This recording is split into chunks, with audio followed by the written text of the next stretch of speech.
everybody. Welcome to another episode of the Speakeasy podcast. My name is Kate, otherwise known as Narataki. And I'm Alan, otherwise known as Hisui. We are from reversethieves.com, and you can go there to get other episodes of the Speakeasy podcast, as well as many other podcasts, and 3+ blog posts every week. And if you wish to contact us, to send us feedback about how wonderful our podcast is, or have questions for our interrogation room, then you can email us at reversethieves@gmail.com, or you can just always send us a message on Twitter. I am HisuiRT. And I'm NarutakiRT. And we are usually talking on there. We might not get back to you immediately, but we always will read your response no matter how you contact us. And we are also on YouTube. So if you're looking for little bonuses that Al does every week, you can find them on there. And otherwise, let us begin. On this episode of the Speakeasy, we have guests. I don't know if we normally have this many, but we're trying, switching it up. So first we have Vinnie from All Geeks Considered, and he was also the panel coordinator for AnimeNEXT. Hey, Vinnie. Hi, Kate. Hi, Al. Here he has insider information and possibly blackmail material on one of the vice chairs. At least one vice chair I've got blackmail material on. And we also have Daryl and Gerald from Anime World Order, who were guest panelists at the con, and it was their first AnimeNEXT. Hey, guys. Hey folks, This is Daryl. I know our names are phonetically similar, so get used to this nasally droning voice and assign that to Daryl from the Anime World Order podcast. And get used to this deep and throbbing, manly, panty-wetting voice. That's Gerald. Oh, did I just say something I'm not allowed to say on your podcast? You can't say the word Gerald. Yeah, I'm sorry. No more of that. That's okay, no more of that. Okay, so, and I am Gerald, part of Anime World Order as well. This podcast is explicit. You can say whatever you want. Oh, awesome. Nothing but forced abortions with, what do you call it? All right.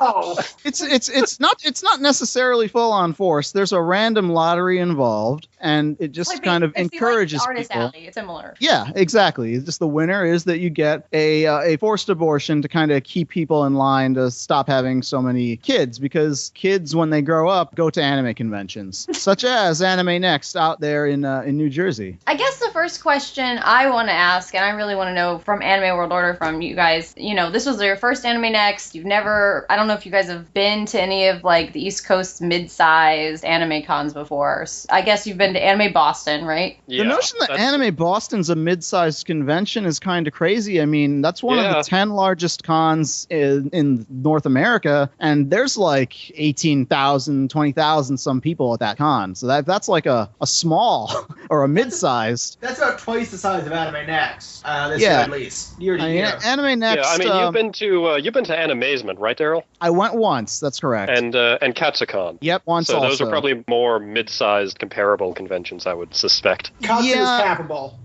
Yeah, I would say AnimeNEXT, I'll let Vinnie give the official number, but even at its size, I would say that it's at least 3 or 4 times the size of what we consider like one of the, quote, mid-sized larger Florida anime conventions, where you're kind of a larger Florida con if you draw like 4,000 people. Well, how many does MetroCon draw? That's the largest one in Florida, doesn't that draw? I don't even consider that an anime con. No, neither do the people running it, really. But yeah, I don't know. It's been so many years, but I'd probably draws that's the biggest one that is allegedly an anime convention. But yeah, it was our first time in New Jersey. I'd never been to the state. I've been to the state before. Yes, actually. you have. When was I in New Jersey? Genericon? Or is that in New York? New Jersey. That's upstate way New the York. fuck up New York. Yeah. Yeah, that was New York. Yeah. That's way the fuck New York. Yeah, that was upstate New York, a lovely, lovely area.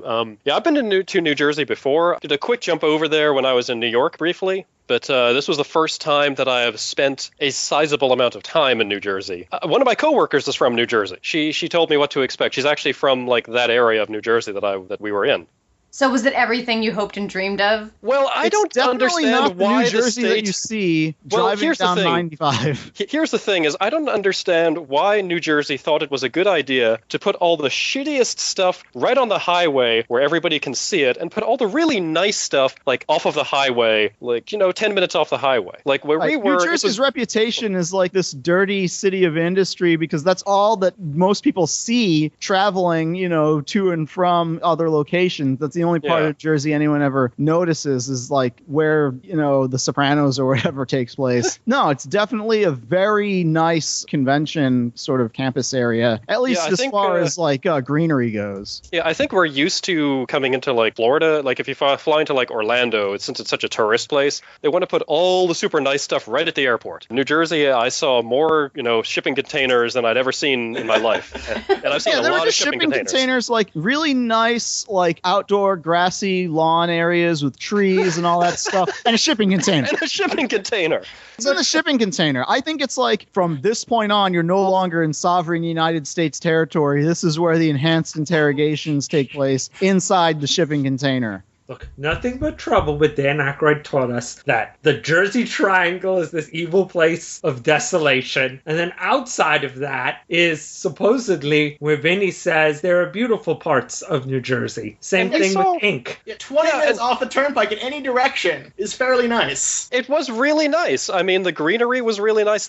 Where the convention was held, there was like so much like nice, lush green grass you could just kind of lay on and have a picnic and stuff. And that's not something we're used to at conventions, because in Florida there's just not enough space usually where they're held, and in Otakon it's just a concrete jungle. So and same thing for anything that happens in New York City. It's like obviously there's just concrete everywhere and there's not the nice space. Yeah, I mean it was also really nice at AnimeNEXT that you could go sit on the lawn and then you actually felt like you were away from the convention, but you weren't really far away from it at all. But it was sort of more peaceful, and have like a moment to yourself to take a break from the con. I think it was fortuitous just that the layout of the place meant that there were certain outside areas, like say near the water or, some of the bridges, where all the noisy cosplayers and the big photo shoot gathering meetups would happen. But then there were other areas a reasonable distance away where, you could do exactly what you were talking about. So I guess you guys are the veterans of AnimeNEXT. I don't really have a frame of reference for how it was in previous years versus this year. Is that something that you've always noticed about that convention, or is it something that's kind of like a developing thing over the last few years? Vinnie, I don't know how long. I know that you've only been staff for a couple of years, but I don't know how long you've been going to AnimeNEXT. I have been going to AnimeNEXT since the first AnimeNEXT in 2002. Okay, so you've seen it grow. I mean, me and Al have been, not to everyone since it started, but we've been to quite a number of them. I think this is the most green space it's ever had. It's moved a few times. It's really changed and grown a lot. Yeah, this is our second permanent location, but I think where we are now, it feels like we've been there for about 6 years now. It definitely has this great outdoors stuff going on. I noticed it was like a volleyball net outside by where the ballrooms were, the DoubleTree. That seems like a terrible idea. Oh, I don't know who brought it, and I don't know if it was a good idea at all, but people kind of just go to hang out outside, I feel like, in some parts of the con. And the con would always be ruined if it rained, even a little bit. Well, that was a problem last year, right? Yeah, that was a big issue last year on Friday. Al, you were there too. Yeah. What happened when it rained? You know how there's kind of a spillage of people who will just hang out and take pictures of themselves? They were all inside, and basically everybody just ran from one building to the next. So now, how did they actually pull that off? Because one thing that kind of took us by surprise was the sheer distance between building venues that the con was actually set up in. So how did they actually decide to make that run in a year that it was raining? This was the first year we used the Hotel Somerset Bridgewater, which is the one across the highway. It was just the DoubleTree and the Holiday Inn and GSEC building. Okay, let me put it this way. When we showed up on Thursday night and we were like, let's walk around and get an idea of the layout of this place, find out where these buildings are on our map. We were like, we couldn't find the Holiday Inn. We walked out of the DoubleTree and we said, okay, it's either a left or a right. We walked left and we walked for a while. We turned, nothing is within line of sight. So we walked the other way, nothing's within line of sight. So then we follow some random fans and they turn multiple corners, go around multiple areas of the building. And then the Holiday Inn is all the way across the street, requiring you to go through not just one parking lot, but two. And we were like, wow, this is the worst con layout we've ever seen. The con is in these two hotel buildings that are just totally spaced apart from each other. But at least we found our panel room here in this Bridgewater on the second floor. And then Kate was kind enough to to clue us in. He's like, actually, guys, there are 2 other buildings, and one at least made sense because there was a covered walkway between them. But the other one is where so many of the panel rooms were. This is the Somerset Bridgewater that you're talking about. Not at all confusing, by the way, to have 2 con establishments with Bridgewater in the name. And that was the one that was like across a bridge with a walkway that was about the width of me, which I'm not very wide, and total darkness. Like I would be very uncomfortable traversing that at night if I was like a young child or person in a costume or anything like that. Based on what I hear, I think a lot of people like they made like some very deliberate decisions about, do I dare walk that distance from here to that hotel? Because if I do, I'd better be there for a while. On Friday, I think people didn't even know that building was there unless they were staying in a room in there. I actually have a question about the con layout, though. I mean, I've never been to a con that has kind of these multiple hotels. Has anybody besides AnimeNEXT, been to something like that? We Well, had in- the earlier AnimeNEXT. It was I in mean, multiple hotels? It was, even at the previous location, it was spread over 2 or 3 hotels and a convention center. Or one hotel and a convention center. Definitely get a lot of, like, hotel convention center, because they're usually, like, connected in some way. I was just thinking, like, the mall, like, the various, there's like, some a sort of campus connection. kind of feeling. We've been to some cons that have been held in like single resorts where there's multiple buildings, but there's some sort of adjoining road or pathway between them. We've been to conventions where, like you said, Otakon, there's an adjoined hotel with convention center and walkways there to kind of give you an idea. This is one contiguous building where things are taking place, and maybe some things may be like across the street in some sort of arena or what have you. The closest equivalent I can think of is that one year I went to Dragon Con, which takes place across 3 hotels, but all 3 of the hotels are directly adjacent to one another, and you can even like kind of walk to them, kind of like you go out through one lobby and you see the next one right then and there. It's the only convention I've ever seen where you could conceivably have no idea that that building way the heck off in the distance is actually part of this convention also. Isn't DragonCon also one where you can kind of stay in one hotel the entire weekend because it's all held in that tract? Hotel? There's that aspect of it too, but you could argue that AnimeNEXT, I have to rescind that because there were panels going on across multiple buildings throughout AnimeNEXT with very similar names, very easily confused. If it confused me, it must have confused an average attendee, because each building, in true like old episode of Count Duckula fashion, they restarted the panel numbering scheme from building to building. So you had panel 1, 2, 3 in one hotel, then you go to the next hotel, and that had its own panel 1, 2, 3. And then to make matters worse, in front of some of these panel rooms, they would say signs that say 4, 5, and 6. And the reason given for this is that these were carryovers from previous years. I couldn't understand, why not just say panel 1, 2, 3, 4, 5, 6, 7, 8, 9? And that way there's one and only one.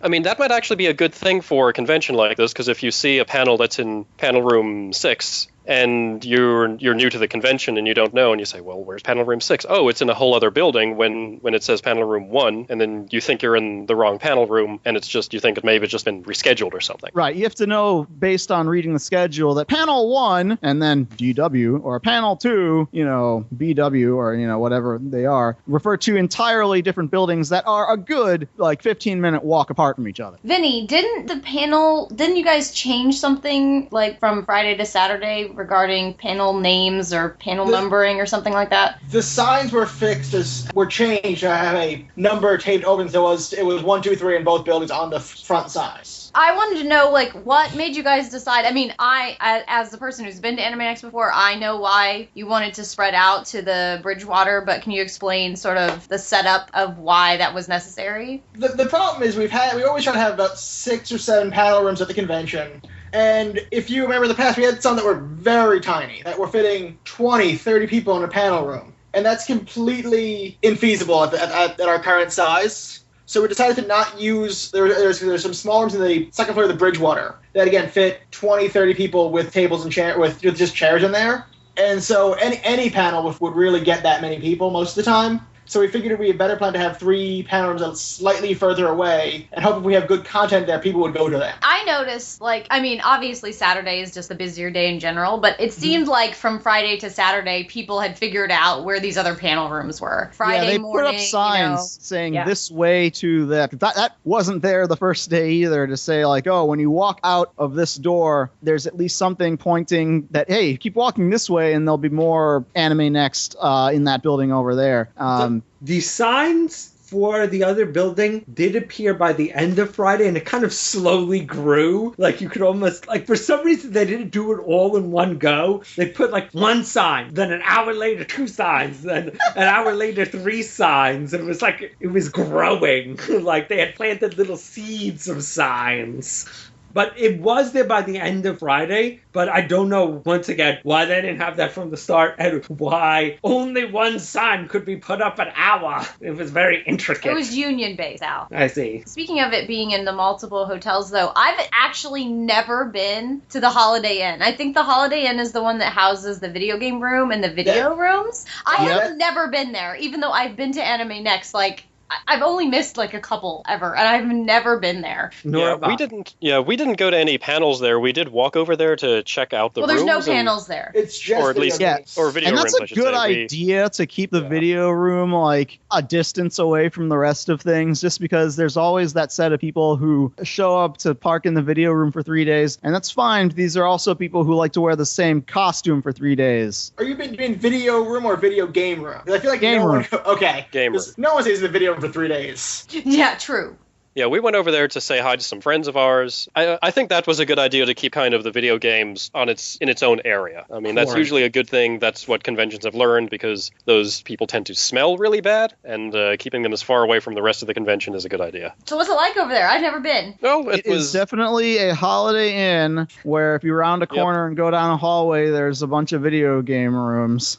Sounds like a happening place. I only end up there for staff meetings occasionally. I really don't go over there for video games. But I have got time to see the convention. You didn't go to the anime convention to play Call of Duty Ghosts the way you would at home. Yeah, usually I find if I end up in the video game room too much over a convention, that usually means there wasn't much to do. Yeah, video game room is like last resort. Last resort, man, there's no panels going on, there's no events, no guests, no anything. Well, I can take a walk through the video game room. And to AnimeNEXT credit, the fact that we didn't walk and even do a lap and see what was in the video game room meant there wasn't downtime for us to do that. That being said, walking to the video game room to check out what's there and then walking back, that's like 45 minutes. And then just so, people who haven't been to AnimeNEXT, another reason why the convention is sort of spread out is because it's grown immensely. I mean, the space was pretty good when you guys first moved there, right, Vinnie? It was good when we first moved, but we've grown a lot in the past 2 or 3 years that we're bursting at the seams in a lot of places. And I think last year was much worse with crowds than this year was, because the Bridgewater did absorb a lot of that growth. But there's really there's no more growth to be had at this current location, right? Not much. There is some room, and there are some other things we're discussing. Can you discuss any of that now? No, I cannot. Well, why'd I bother having you on? Where's the vice chair? Talk about a total tease, a total blue balling. Can we get the vice chair? No. I feel like, it's hard to know what to do with all of the people, because what was the attendance number this year? The number that I believe is in somewhere in the 11,900 range. I don't have those last 2 digits. That was a pretty good sized convention. Yes. Yeah, well, what did you guys think about the crowd-wise? I mean, it gets really, there's a lot of narrow spaces in there, and it's just a little bit overwhelming at times. I think we figured out the shortcuts between the hotel and the convention center enough that we could navigate back and forth. It was a lot of running up and down hills, which, didn't bother me too much. We found that if you just walk, adjacent to the pathway when it's not raining, the grass is not, in fact, hot lava, and so you can actually cover that ground way quicker than all the people who are packed in like sardines to be underneath an awning that isn't really doing anything for them. And you can, in fact, since there's no water running under that river, just walk over the stones. This year, that's the case. Last year, it was almost overflowing. Oh my God. Well, one of the things about these outdoor spaces, though, is that the convention has their major event lines outside. And What was the temperature over the weekend? Oh my god. Was it like in the 80s? No, Yeah, it was in the mid 80s. Oh, that's It was about 10. It was about 10 degrees cooler than it is in Florida. I was actually commenting that it was actually like nice and pleasant because it is not like boiling my skin off of my bones. Actively. I mean, I didn't think it was that bad either until I stood outside for that Kill la Kill panel for like 30 minutes or whatever. Yeah, I mean, I'm sure like the state of Florida is uninhabitable without air conditioning because you can only survive long enough to go from your car to inside of a building. And so to stand out there for 45 minutes, I'm sure must have been brutal, especially because there was no like water availability unless you went inside, at which point people were yelling at you to get the heck out of the way. I know my roommate was deciding if he was going to be there for Sunday or not to go to the Luna concert. And basically he just got enough heat stroke that he didn't have to leave the convention, but basically it wiped him out enough that he's like, nah, I can't stay for Sunday. I'm just going to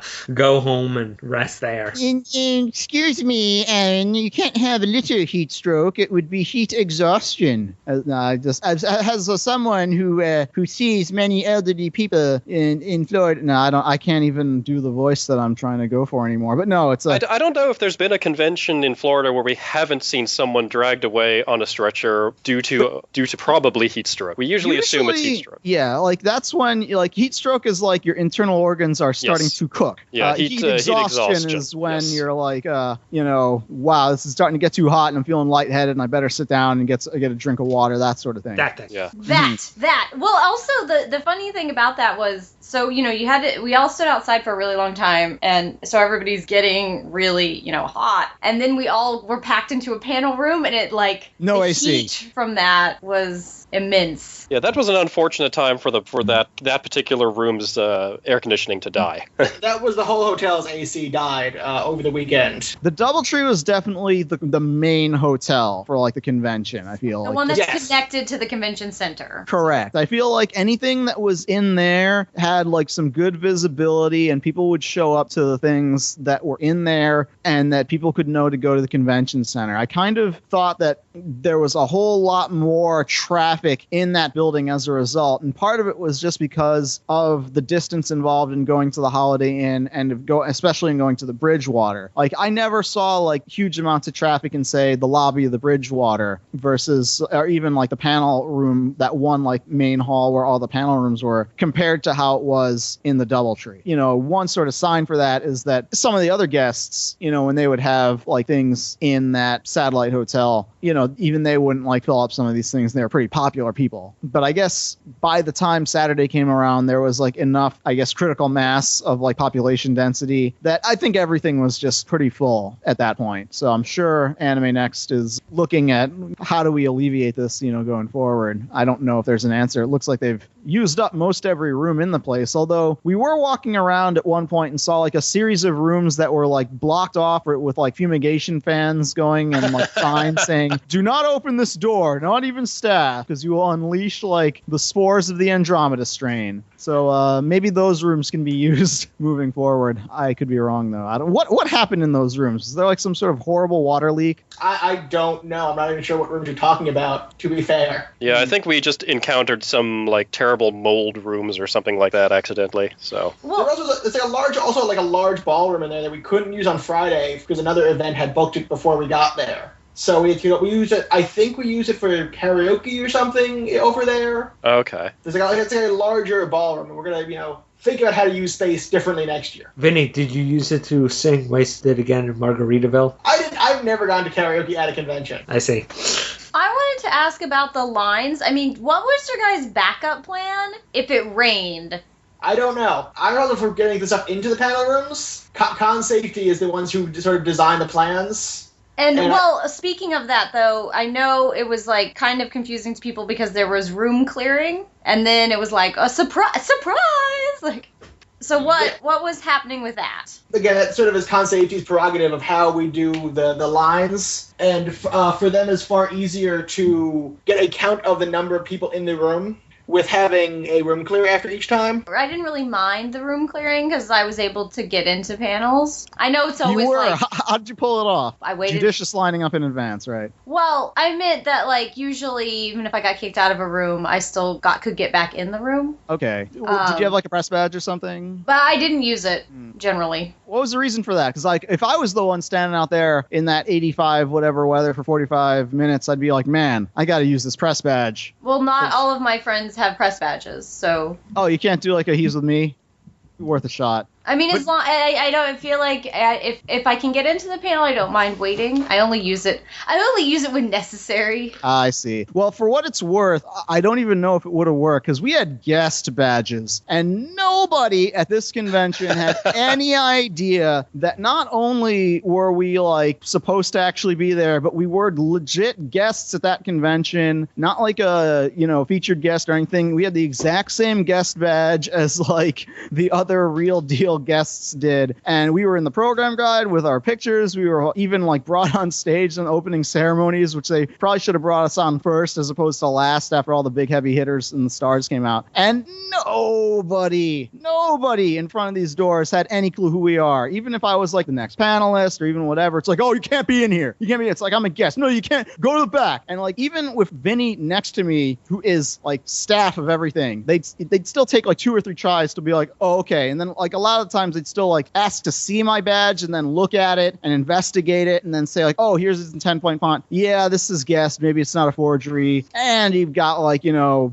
vice chair or whatever right there. Yeah, okay, let him in. Yeah, they tried to I remember they tried to block you from getting in. I was like, no, they're guests. Let them in. But it just never worked. Like every single time. Even like when we were doing like panels in the same room for like most of the same weekend, like every time almost it was like, oh no, I'm actually supposed to. I'm the next panel, or look, see, I'm a guest. I wonder if Charles has that problem, or if it's just us because we're so low profile. I think we're just low profile. I think he's a superstar. He gets his pick of the litter. He gets like all the tail and Coke that he wants. Do you want Coke next time? Do you want tail next time? We can get you that stuff. I don't want either of these things, but what I would, like is some, cake flavored yogurt? Like what was the unreasonable? that ridiculous request we heard. By the way, we have never been treated as well, like as nicely by any convention as we were by AnimeNEXT. Like, no, by far. This is like the first time like we've had like a quote guest badge where they actually did stuff. We were actually shocked. Like someone came up to us the first day and said, "I'm your guest handler," and we said, "We have a guest handler." So you ditched him, right? You like made like a sheet. You made a sheet rope out the window and like. Absolutely not, because they had a car. And they could drive us to our panels, because it's like the first day we like did the sprint and it's like I've got to carry like the laptop and all this stuff, and it's not so bad until you have to like make it there in a very short span of time because you decided that it was imperative that we stay for the entire Inferno Cop panel. Our own panel start time be damned. And it's like, okay, we still got 25 minutes to make it, and man, let me tell you, that was completely out of breath, as like made it with like 5 minutes to spare kind of thing. Then the next day we found out, oh, you can drive us to our panel. Yeah, that nice Irishman Tom. I mean, I guess we have been technically guests at conventions before, but that was basically here's doing more than here's a badge that you don't have to pay for, and there is absolutely nothing that comes with that. And we were actually shocked that someone actually cared that we were there. So that was a great privilege. We've never had that before. Yeah, it was fantastic. If only we could like throw our weight around at more conventions and ask for that as like standard. That would be awesome. Yeah, and we were joking. We're not going to let it get used to the staff. Yes. You should have had your handler at all times, and then you could have been like, "See, we have a handler." We were joking with our handler, like, what crazy requests that have you had? And one of them that they mentioned was a very late night run for cake flavored yogurt. And they make that? I'm not sure what that means. I guess one of the guests in the past had decided that, it was late at night and they wanted a very particular flavor of yogurt that was like, flavored to like, I don't know, birthday cake or something outlandish, and made them drive around a bunch of places until they found this thing. Yeah, we felt nervous asking for like a bottle of water. Right. So I was like, we don't want to be a diva. We don't want to be like, oh, this isn't Fiji or whatever. That's like our go-to joke. I hope that we were like the low maintenance on that end. Yeah, that we greatly appreciate that. That's never happened to us before. The greatest irony is that I did not use my press badge, but any time that I had to do a panel, all the people were like, "Oh, you're the panelist? Sure, come right up." And I am the guy who's always followed. Anytime I go into a store, I always have like do you need help, Mr. Shoplifter? And Yeah, it's because you've got like this evil twin facial hair.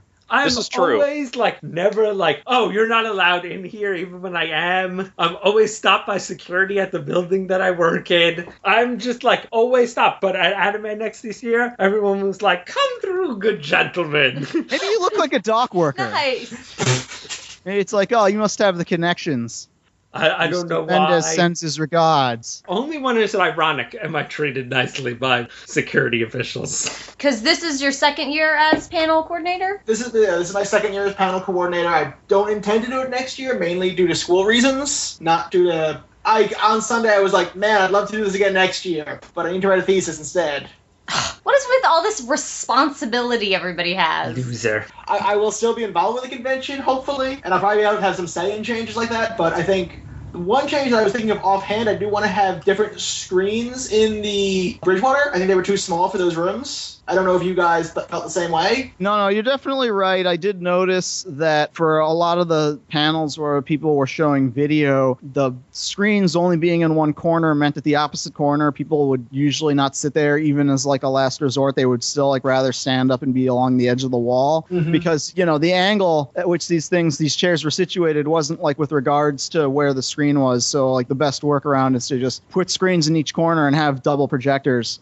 Or, I mean, or one a of the bigger problems... screen behind the presenter, possibly, is my That's- idea. Anime Week in Atlanta hasn't even figured that one out. I mean, they have some bigger ballrooms, and they still have screens that are literally the same size as that one, and they only have one. Well, we have a goddamn huge screen for one of the ballrooms, the DoubleTree. I don't know if you were over there for any event. I saw it maybe one or two times. Yeah. Yeah, and if we can get something not that big, but of a bigger size and put it behind the panelist. I mean, I think that's always preferable because I did, during our panels, we did get comments from people afterwards that they had trouble reading the subtitles because the screens were low. And I have this problem at every convention I go to. I don't know if there's some sort of code about how high those screens can be, but you should put them as high as you possibly can. Yeah, I think it's just set up without any actual QA run to for a sanity check to say hey, if the chairs are all directly in a row, is it possible for somebody in the back to see over that many rows of other people? If you were sitting all the way in the back and someone put up a regular DVD with regular size subtitles, are they legible? And the answer is almost always no, because, these projectors are very standard and the easel goes a certain amount and it doesn't dawn on people. You should probably stack them on top of some sort of fixed platform or box or something like that. And then a projector. This is something I've seen at every con,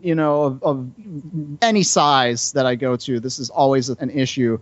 Even for cons that have been around 10, 15 years. Otakon still has this problem. Yeah, it never dawns on anybody, no matter what people say. They say, oh, well, that's Tech Ops' department, or that's AV's department, or whatever. And the position on all those departments for every con is we're buying our equipment once, and we're going to keep it forever, and we're going to keep these room configurations static for as long as possible, because then we never have to think about this stuff ever again. And if we have to make changes, then it's oh, now we got to ask for money, and no one wants to give them the money, and that's the real reason for that. But I will donate boxes to stack underneath panel screens, okay? Yeah, egg crates, something, man. So it becomes a box stacking puzzle part. Yeah, that's fine. I feel even if they can't buy new equipment, there are things that they can do with the current equipment they have. Although the smaller panel rooms in the DoubleTree, which are smaller rooms, so of course they have smaller screens, but they're horrible.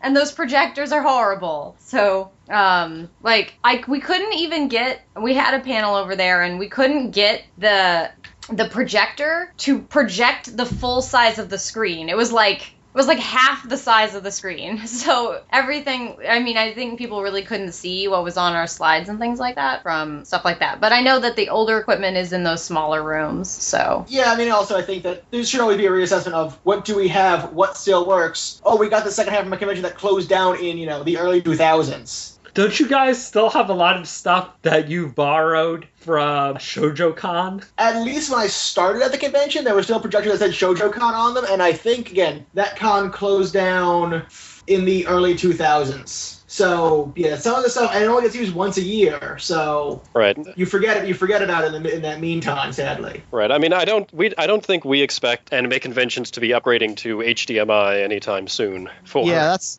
another issue that I am forced to contend with, because this convention was the final throes of my laptop, which would serve me so well for the last 7 years. It died right before my panel started on Friday, and this was one of those things where it's like I bought it with the express purpose of like, all I'm using this laptop for is to put panels on with. I feel bad because that's all I'm doing it for. That's how you know you're in too deep, because I have a laptop that's the same purpose. Yeah. So my motherboard died in like the time between one panel and our next panel, and we had panels back to back. And so I had to figure out how to open this thing. Nobody had a screwdriver that would open up a laptop. So, the tech ops guys eventually found like a knife that we could kind of use. They pulled some miracles. So. Yeah, they did a whole lot, and they got me up and running, and I was only maybe 5 minutes late. And, that was entirely because of AnimeNEXT AV guys and handlers and all that stuff, because who thinks to bring a serial ATA enclosure with them? I usually at least back up my panels to like a USB flash, but you have to actually pack the correct USB flash after you do that, because like I backed it all up and then didn't put the right one in my bag. What a mistake. What a mistake to make on the one time that I convention. Yeah, the only time. It will not happen again for years, you know that. Yeah, I know, because this is like, I'm usually like always like clockwork, like, okay, I've got a routine, and then like, you put the panels on the laptop, you put the panels on the flash drive, you put the flash drive in the bag, and then the next time it dies, it's just going to be, I don't know, you left the wrong, beam at home and beaming it out of your brain or something, because exactly. It's going to be that many years of technology advancement. That's right. Yeah, it's in the wrong cloud. Yeah. Yes, exactly. I mean, I save all my panels to the cloud, even the dirty ones. Right. Just in case it dies completely, I can at least get an internet connection, run back, and download it, perhaps. So. Just piggybacking on what you guys said, Vinnie, I do want to, I don't know how much you have to do with the people who are doing tech for the panels, but we also had a great experience. They were really great. I attended a few panels where the panelists were like having tech problems, and I realized that they just weren't smart enough to go get a tech person, because it's like, you don't have to do this alone, people. You can go outside and talk to a staff member and they will get you a tech person, because every time I asked for one, they showed up instantly and were really great. So, and it sounds like you guys had a good experience too. So yeah, we just signed up for conventions for panels for another convention that did a very interesting thing for signing up for panels. They actually made you check off, and it said, this is what we provide, and it showed pictures, and it said we provide AV cables, we provide a VGA cable, and showed a picture of it too, and this is what we do not provide. We do not provide internet access, we do not provide a laptop, etc. And you had to check off this as well, and then you could sign off on your panel. So if anything went wrong, it was just you being an idiot. I did write that in the application. We can provide a VGA 15-pin cable and a 3.5 millimeter cable. And I think this year we were much better at people not asking, do you have a connector for whatever Mac they're using? And it's always a Mac user who has this problem. It's always the Mac users. But as I'm noticing now that I have to shop for replacement laptops, many of them no longer have VGA. And so I have to either get one that has VGA, which is probably what I'm going to do because I'm a cheapskate and I don't want to spend thousands of dollars on an AnimeCon panel laptop, or get an adapter that converts HDMI to VGA that works reliably with con projector technology. I had that exact problem at Anime Boston this year. My laptop died about a week before the convention, so I didn't get a new one in enough time, but I forgot to think of the VGA port, assuming it was still a standard. So I look at my laptop the Tuesday before, and I realize it just has an HDMI connector. So I drive around New Jersey looking for one of these at a store, which doesn't exist. You just can't find that adapter in a store. Luckily, they have to borrow one from someone in Boston. You're pretty lucky. Like Daryl and I have been talking a lot because we're in a weird position where we're not Charles Dunbar. We don't do 20 conventions a year, so investing in very good panel equipment makes sense. But we both want to upgrade. But I don't want to get a laptop. I want to get a tablet that works. But there isn't a tablet out there that does the job. That does not cost several $1,000s. Like Surface Pro will do the job. Guess how much those cost? I mean, aren't those like $1,200? Yeah, they are something expensive. like that. And I've got a great Nexus 10 tablet, but you cannot. You could project. Like you'd have to have an HDMI mini. The number of adapters VGA. you would need to have to make that work. The thing is, if you have to use more than one adapter, you're risking it. Because I know a lot of the time, usually it doesn't output beyond one adapter. Mm-hmm. And you cannot edit these things on the tablets. You have to have everything done, everything perfect, and then maybe you can just display it. And that is typically not how we work. Panels, as Kate found out to her horror, are mixed on the fly as we're doing them. I just some can't extent. even with you guys. It's crazy. Vinny, I did want to ask from a staff perspective, did you feel like there was anything that was much better this year than last year? I think that our big improvement that we made, and we said this as we were leaving on Sunday last year. Was less Homestuck cosplay? No, I was going to say that there were schedule gaps, time gaps between panels, and that we all agreed that we had to have them going into this year. And I think that made crowd control much better, and I think that made things starting and ending on time much better. I'm glad that you thought of that. There are lots of conventions that even today, after like years of being around, don't realize that it does take 15 minutes to set up at least 15 minutes to set up to disconnect things, to have somebody else plug stuff in, and then to have a tech ops guy come in and say, hey, you guys all set up? That takes some time, and most conventions I see, they don't build that in. It's like have at least two problems happen, because there's never a panel that you start that doesn't have at least two problems of stuff doesn't show up, stuff is moved to the side, sound isn't coming out, or the whatever. last person did something to the setup that now has to be like accounted for or reverted. Or I remember when the last time I was at Genericon, the problem was that everybody ignored the guy who was like 5 minutes left and then would run 5 minutes into your panel, and then they'd be like, have to get up, pick up their stuff, and talk to people, do a soliloquy about the state of the world, and then only then could they unplug their laptop. Well, wasn't it? Why can't I even remember? Wasn't it Otakon who said like, well, we're not doing that because then we have less programming or something like that? Yeah. They a lot of times they say that, but even Anime Boston, it's like, oh, you have 55 minutes and then you got to wrap up because the other person's going to totally sweep in here and be set up with 5 minutes to go. I think that you effectively have you don't have any less programming than any other convention, because every panel takes time to set up, and unless it is one of those walk in and talk and one of those like I'm a personality sort of panel, which. And a lot of times they'll still like hook up a laptop to plug their YouTube channel or whatever it is. You'll have less scheduled events, but you'll have the same minutes of programming. End of the day. Yeah, because stuff is always like, especially if there's costume stuff going on, they always take forever to get out. It's just something that more cons should do and fewer cons actually will, because they just see like, oh, all that dead time. But I also really liked it just because it made it easy for me to get to other panels, or like, if I had anywhere to be, it was just nicer. And most people ended on time because of that. Well, they would still make you end on time, even though there was that buffer window. I mean, I'm not saying they were forced to end on time. I just mean people were able to like get through their whole panel in the allotted time. Yeah, no, we were getting signals to wrap it up, but or we would just verbally say, "Oh, we've got 5 minutes left," and then we wouldn't receive a signal because they know we said it. But yeah, I mean, I saw a lot of people like, "Oh, you got to wrap this up now," kind of thing. Yeah. I mean, because you still are scheduled for that time, and what if you start to eat into that can cause more problems. So I think saying you still wrap up with it, 5 minutes at 5 minutes. Because what we used to do is you do 5 minutes at the 10-minute mark, but not tell people that necessarily. Right. Well, that's smart. Well, I think we all liked it, so I hope that's staying. That is staying, and we're talking about making them longer for the ballrooms in the Doubletree. Making them 30 minutes, not 15 minutes on that first floor rooms in the Doubletree. Where a lot of the guests are. Where those bigger events are. Yeah. Yeah, that's usually more complex stuff to set up anyway, so I understand that. Yeah, plus people leaving the room, loading in. That's where that comes in, too. Okay, so that's it for part 1. After the break, we're going to talk about guests at the convention and panels that we enjoyed. But first, we have a food for thought, which is, what did you guys have at the hot dog place? Because people totally want to know about it. I can't remember I had. Wait! You answer after the break. Oh. You said, but first. But first, the food for thought. We tell them the question. And then they have to anticipate the answer. The answer when we return. Yeah, the closing eye catch is the question. We'll have the answer be next eye catch. Yes. Who's that hot dog? Yes.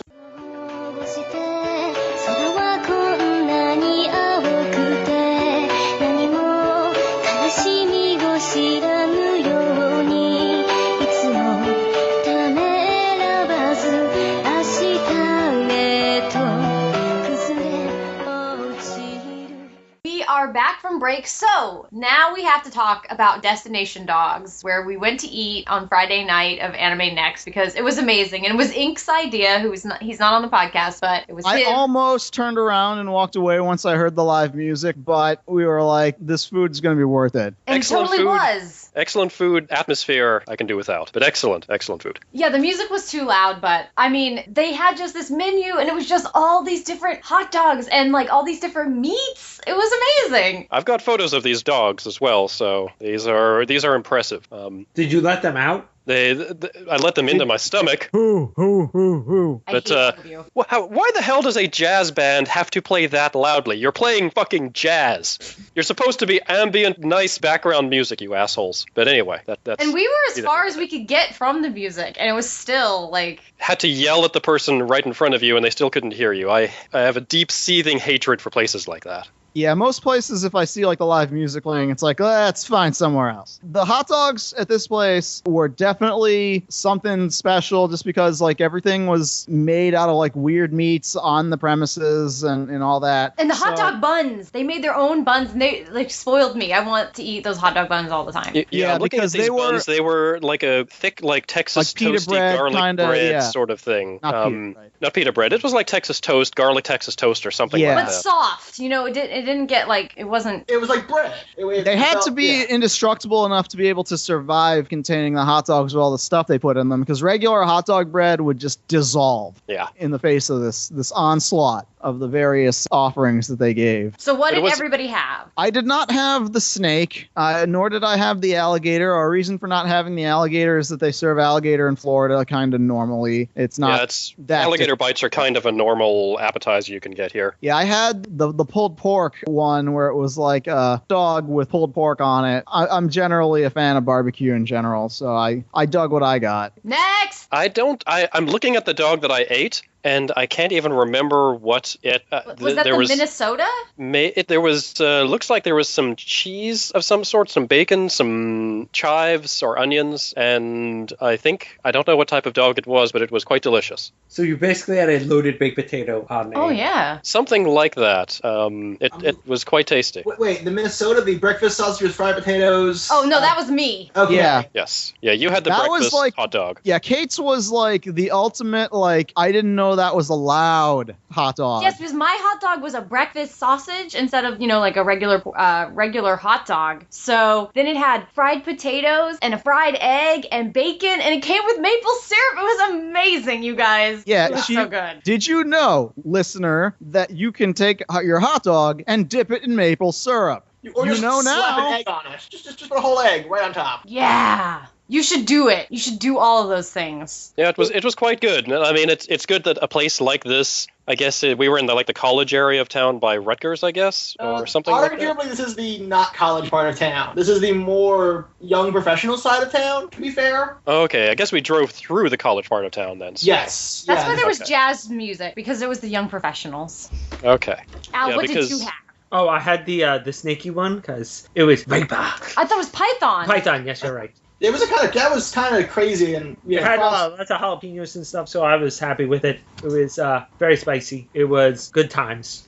Although I have to say, the star of the show was definitely the toppings. The Python was definitely kind of like, hey, I'm here too, and I'm cool. So this is, of course, the perfect reason that we need to go to the taco shack when you come down to Tampa so we can get the lion tacos. No, So- we can't so- do that after Big Cat Rescue. We need, it has to be What- comparable to What if it was Destination kitten Dog. tacos? Nope. How about Disposable ugly? kittens, though, the ones that people don't like. How about ugly kitten tacos? Just the ugly kittens. Or asshole kitten tacos. Yeah. What? They're criminal cats who deserve to die. What did Vinny Terrorist get? What did cats. Vinny get? I had the Guten Dog, which I'm on the website, so I'm cheating a little bit. Which is bratwurst with sauerkraut, salted onions, and spicy brown mustard, which is fairly standard for a hot dog when it comes down to it. But I've been there a few times before, and I will say that there's usually not live music. I think it's only on Friday night that they have live music. So we just chose wrong, I see. Yes. But it was still okay. The food was quite delicious. Yes, it made up for it. And the prices were really good, so... Yeah, it was mostly under $10, mostly, for these quite impressive hot dogs. And they were pretty big, too. So, they were filling. They weren't, tiny little things, so... Yeah, you only really need one to eat one, I feel like. I know Al's roommate had, 3. There we go. I had the Howlamo. This was wild boar sausage with pork belly, chicharrones, baconaise, and scallions. So that was what I had. Yay for cheating. Baconaise. That's weird. And you lived? Well, I'm alive right now. Look, I have eaten the Baconator. It took me a couple of weeks to recover, but I did eat the Baconator. Yeah, I've been to AnimeNEXT, a lot, but I've never been to this place, so I was really excited to find kind of like a good special sort of restaurant to check out when I'm there every year. See, that's what I like to do. This is a burger It's a good idea. It's definitely a good plan to find a different place each year. Oh, that's fighting words. Oh no, I want to go back. To Destination Dogs? Yep. What are you going to order? Oh, I want to try that Mexican one. The one with I don't know what's on it. See, the thing is, we go to these conventions, we like get to travel around and go to these conventions, but we never get to see like the area. Like I've never seen Atlanta, and I've been going to Anime Week in Atlanta for years and years. So the closest that I ever get to see of the city is choosing an interesting place to eat. Well, all I know from people who live in Atlanta is if you are not super white, you never want to leave the city boundaries of Atlanta. No, we definitely go out to, other places where like everyone else is like the only white people in the restaurant. And I'm like, go and let's start eating. I don't care. Abdullah the Butcher's Chick House of Ribs and Chinese Food. That is an awesome, awesome place. But I've got some new places this year. Okay, so enough food talk, even though I'm sure people like that like better than anything else that we've talked about. I can't talk about shawarma? No. I see. All right, that's fine. So we're going to get back to the convention now. After we ate amazing food, we also went to a convention. I guess that's the story of this podcast. So Daryl and Gerald, you guys mentioned, your good experience from being guests, but I don't know if you guys were surprised, but AnimeNEXT always has like pretty good Japanese guests, and I feel like people don't take notice of the convention enough. They've had some amazing guests in the past, and they had some great ones this year, including 2 staff members from Studio Trigger, the hot studio of the moment. That was pretty terrific, and I think that, hitting it out of the park, that's the kind of guests that I will travel to conventions to see. Yeah, it's fascinating that AnimeNEXT, a con of its size, gets better guests in average than Anime Boston does, which is like almost double the size of AnimeNEXT. Well, A, we pride on getting them, and B, we have New York close enough by that we can say, you get a New York trip, too. That's a big bonus. I mean, we get what guests we have down at Florida cons because we entice the guests with Disney World. With Disney World trips. Yeah. And also the Wizarding World of Harry Potter. That's also the big thing that gets guests to show up because they've got kids. And what was quite nice was that people went to these panels. I have seen more people at Japanese guest panels at AnimeNEXT than I see at Japanese guest panels at Otakon. Yeah, you go to the directors panels, and there is maybe 15 people in this panel room. And the Studio Trigger, these weren't even like directors. These were just like designers and such. It was not full necessarily, but there was, a good number of people there. Yeah, I would say 85-95% full. I think both you, Alan, and Kate like really hit the mark on like the 2 elements for the success of why that was at AnimeNEXT. That other cons need to learn the lesson and do this. And it seems so obvious. The first one is just go with the name of the most popular show or the latest show, because people know show names and they don't know creator names. Sad but true. But accept it. Like, stop. I feel like it's,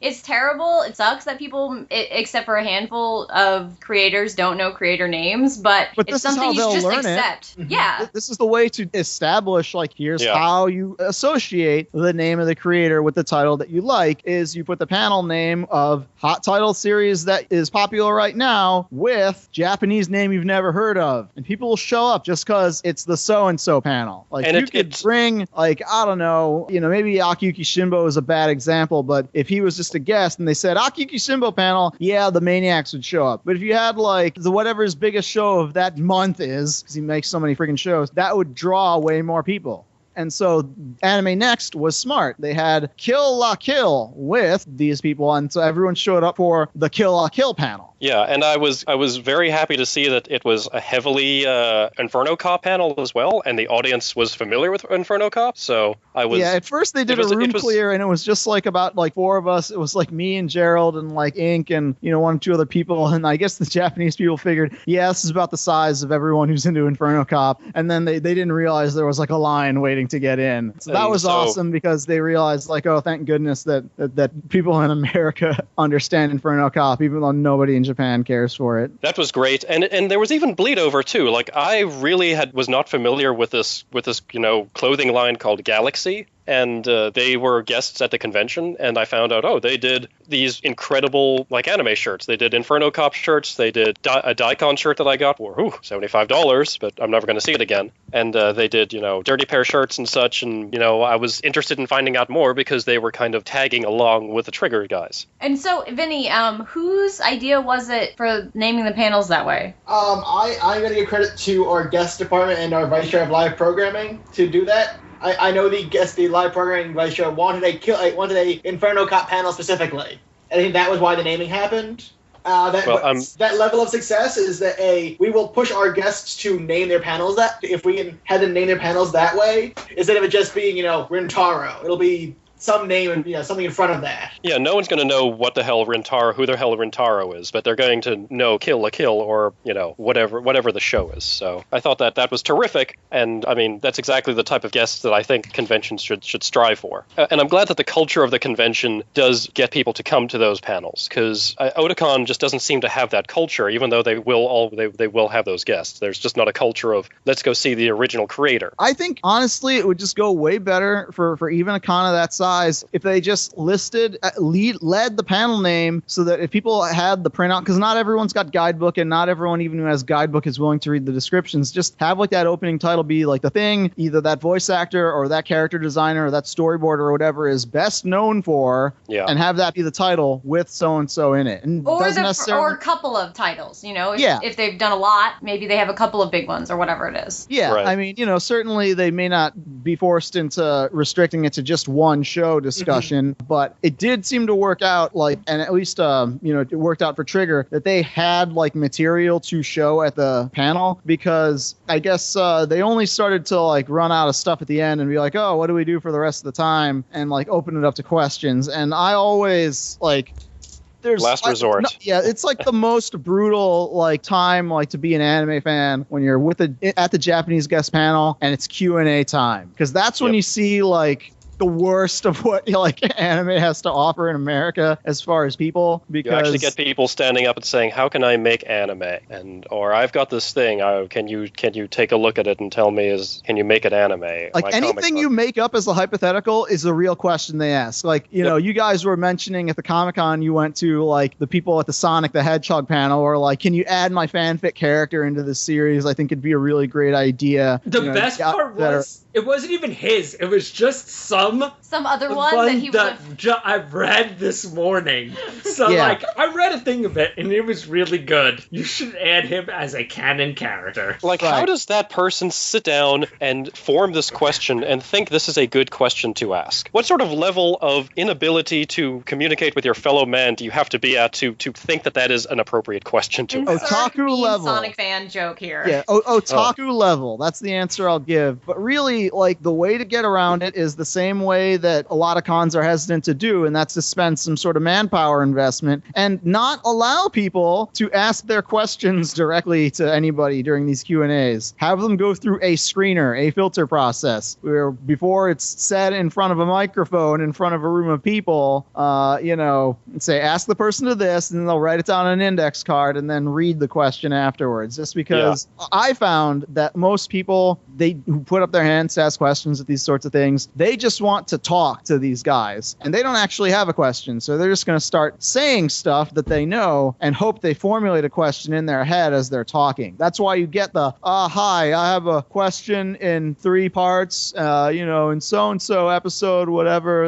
I really like to get a blah blah blah, and then the question ends up being, why'd you do that? Or something very simple. Thankfully, that wasn't really a factor for Trigger's panels. They had lots of really fascinating stuff to show. They had all kinds of unused or unshown concept art from both Kill la Kill and Inferno Cop that just never been seen before, and probably won't be seen until an art book or something comes out, because they wouldn't let anyone photograph or take video or any of that stuff. I'm glad I didn't know that until after I took some photos. But yeah, well, they didn't actually say it to the full room until after they started showing things. No, I wouldn't have taken photos if they said no photos. I'm not like that. So this was an accident. Yeah, but they not only did they have cool stuff to show, which I wish more creators would do, because there is nothing worse and more brutal than walking into a director panel and they're like, this is an entire hour of Q&A. Like, oh my God, there's only 10 people here. Like, please, this is And it's terrible. also, it's like you flew across the world, or even at least across somewhere like in the United States to be here, and you didn't think, what am I going to do at these things? Yeah, bring something with you to show, whatever, anything. Well, last year, although it wasn't anywhere near as well attended, they had Sayo Yamamoto and Hiroshi Wakabayashi. Yeah, and they... since he was an animator, he basically did a full, each panel that they had, full hour of Q&A, but he drew basically a flip book of Lupin characters, and Saya... She storyboarded it before he even started drawing that. Yeah, and so she went from nothing to animatic in that 1 hour. So see, that's great stuff just to have like done right in front of you. So they could have been reading from the telephone book for all that it mattered. Yeah, and people would have just watched the drawing happen, just like how when people, like webcomic artists, do like a Twitch stream of them just drawing the next strip, people tune into that just to see the process. And there's definitely, value to that, because they can draw and then talk about what they're doing in the process if they've got a decent interpreter. And then, that's sufficiently fine. I mean, not everybody can do that, but that is another, it's a simple solution. It's something they do at their job every day. But to us, amazing! And not only did Trigger have cool stuff, but when they were talking, they were so candid, they were so funny. I mean, I think that also had a lot to do with the relationship with their translator. They never came off as being polite guests. They were definitely being pretty real whenever either questions were coming up or them just telling stories to the audience. Yeah, that is one of the problems with Japanese guests, is they tend to be almost too polite that you can't even get an opinion out of them or anything. I feel like there's two levels of Japanese guests. There's the young person and there's the old person. Yes. Who will just say anything they want. And the old people are awesome. Masao Maruyama, who goes to Otakon every year, is awesome, and he'll just say whatever he wants because Yeah, but the problem is that every year Otakon calls the panel Masaru Maruyama, and maybe if they called the panel Trigun or whatever the popular thing at the time was that he was the producer of, maybe a whole lot more people would show up, because no one ever really shows up to see Masaru Maruyama talk, even though he's like one of the most fascinating guests they have each year. Yeah. It's the same 20 people who go to that panel every year. Pretty much. Well, it's basically everybody who has podcasts or blogs that, we all follow each other on Twitter at this point. I am slowly running out of things to ask him because he's been going every year I've been going there. So. Well, you'll have plenty to ask this year because that new show with Shinichiro Watanabe is coming out. So. Yep. Yes. Teenagers do 9/11.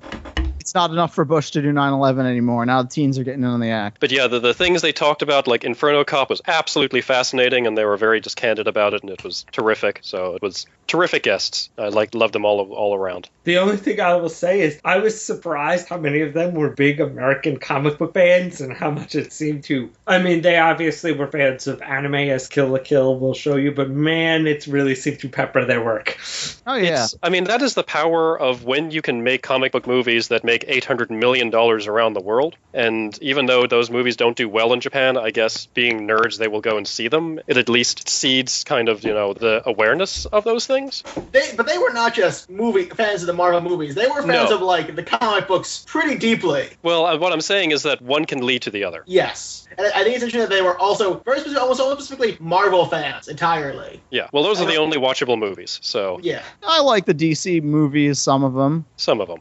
Well, I think also, even though, of course, I feel like because Kill la Kill is the hotness right now, that panel was full, but I also think it does speak to the ability to fill Japanese guest panels, and that I don't want to hear that you can't do it, because you can. Yeah, it just requires a little better staff planning or a little better schedule communication than most cons typically do. But it can be done, and it should be done, especially for the amount of money that it costs to fly in a guest from Japan relative relative to flying in an American dubbed voice actor. And I was actually surprised on the subject of the dubbed voice actors that, this may be the very last time we don't see Matthew Mercer as like a god of the anime con, because he was it was very nice to chat with him, and we got, to chat with him very personally. And I think that will be the last time that will ever happen. That's not happening anymore, because the second those Levi episodes of Attack on Titan air on the Cartoon Network, that guy's a rock star. Yep, forever. totally. Because Josh Breel was already there as kind of like, he's, I guess, the dub Eren Yeager. But like once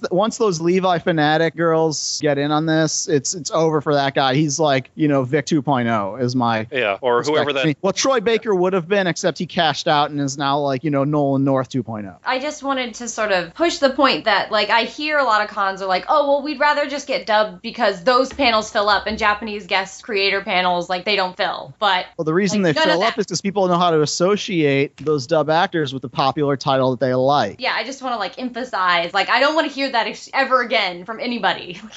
It can happen. You just have to choose carefully and name them well. And go from there. And I also appreciate the occasional convention that wants to get a couple of Vic Mignogna level guests, so I can get my guest that I like. Yeah, as long as it's a means to an end.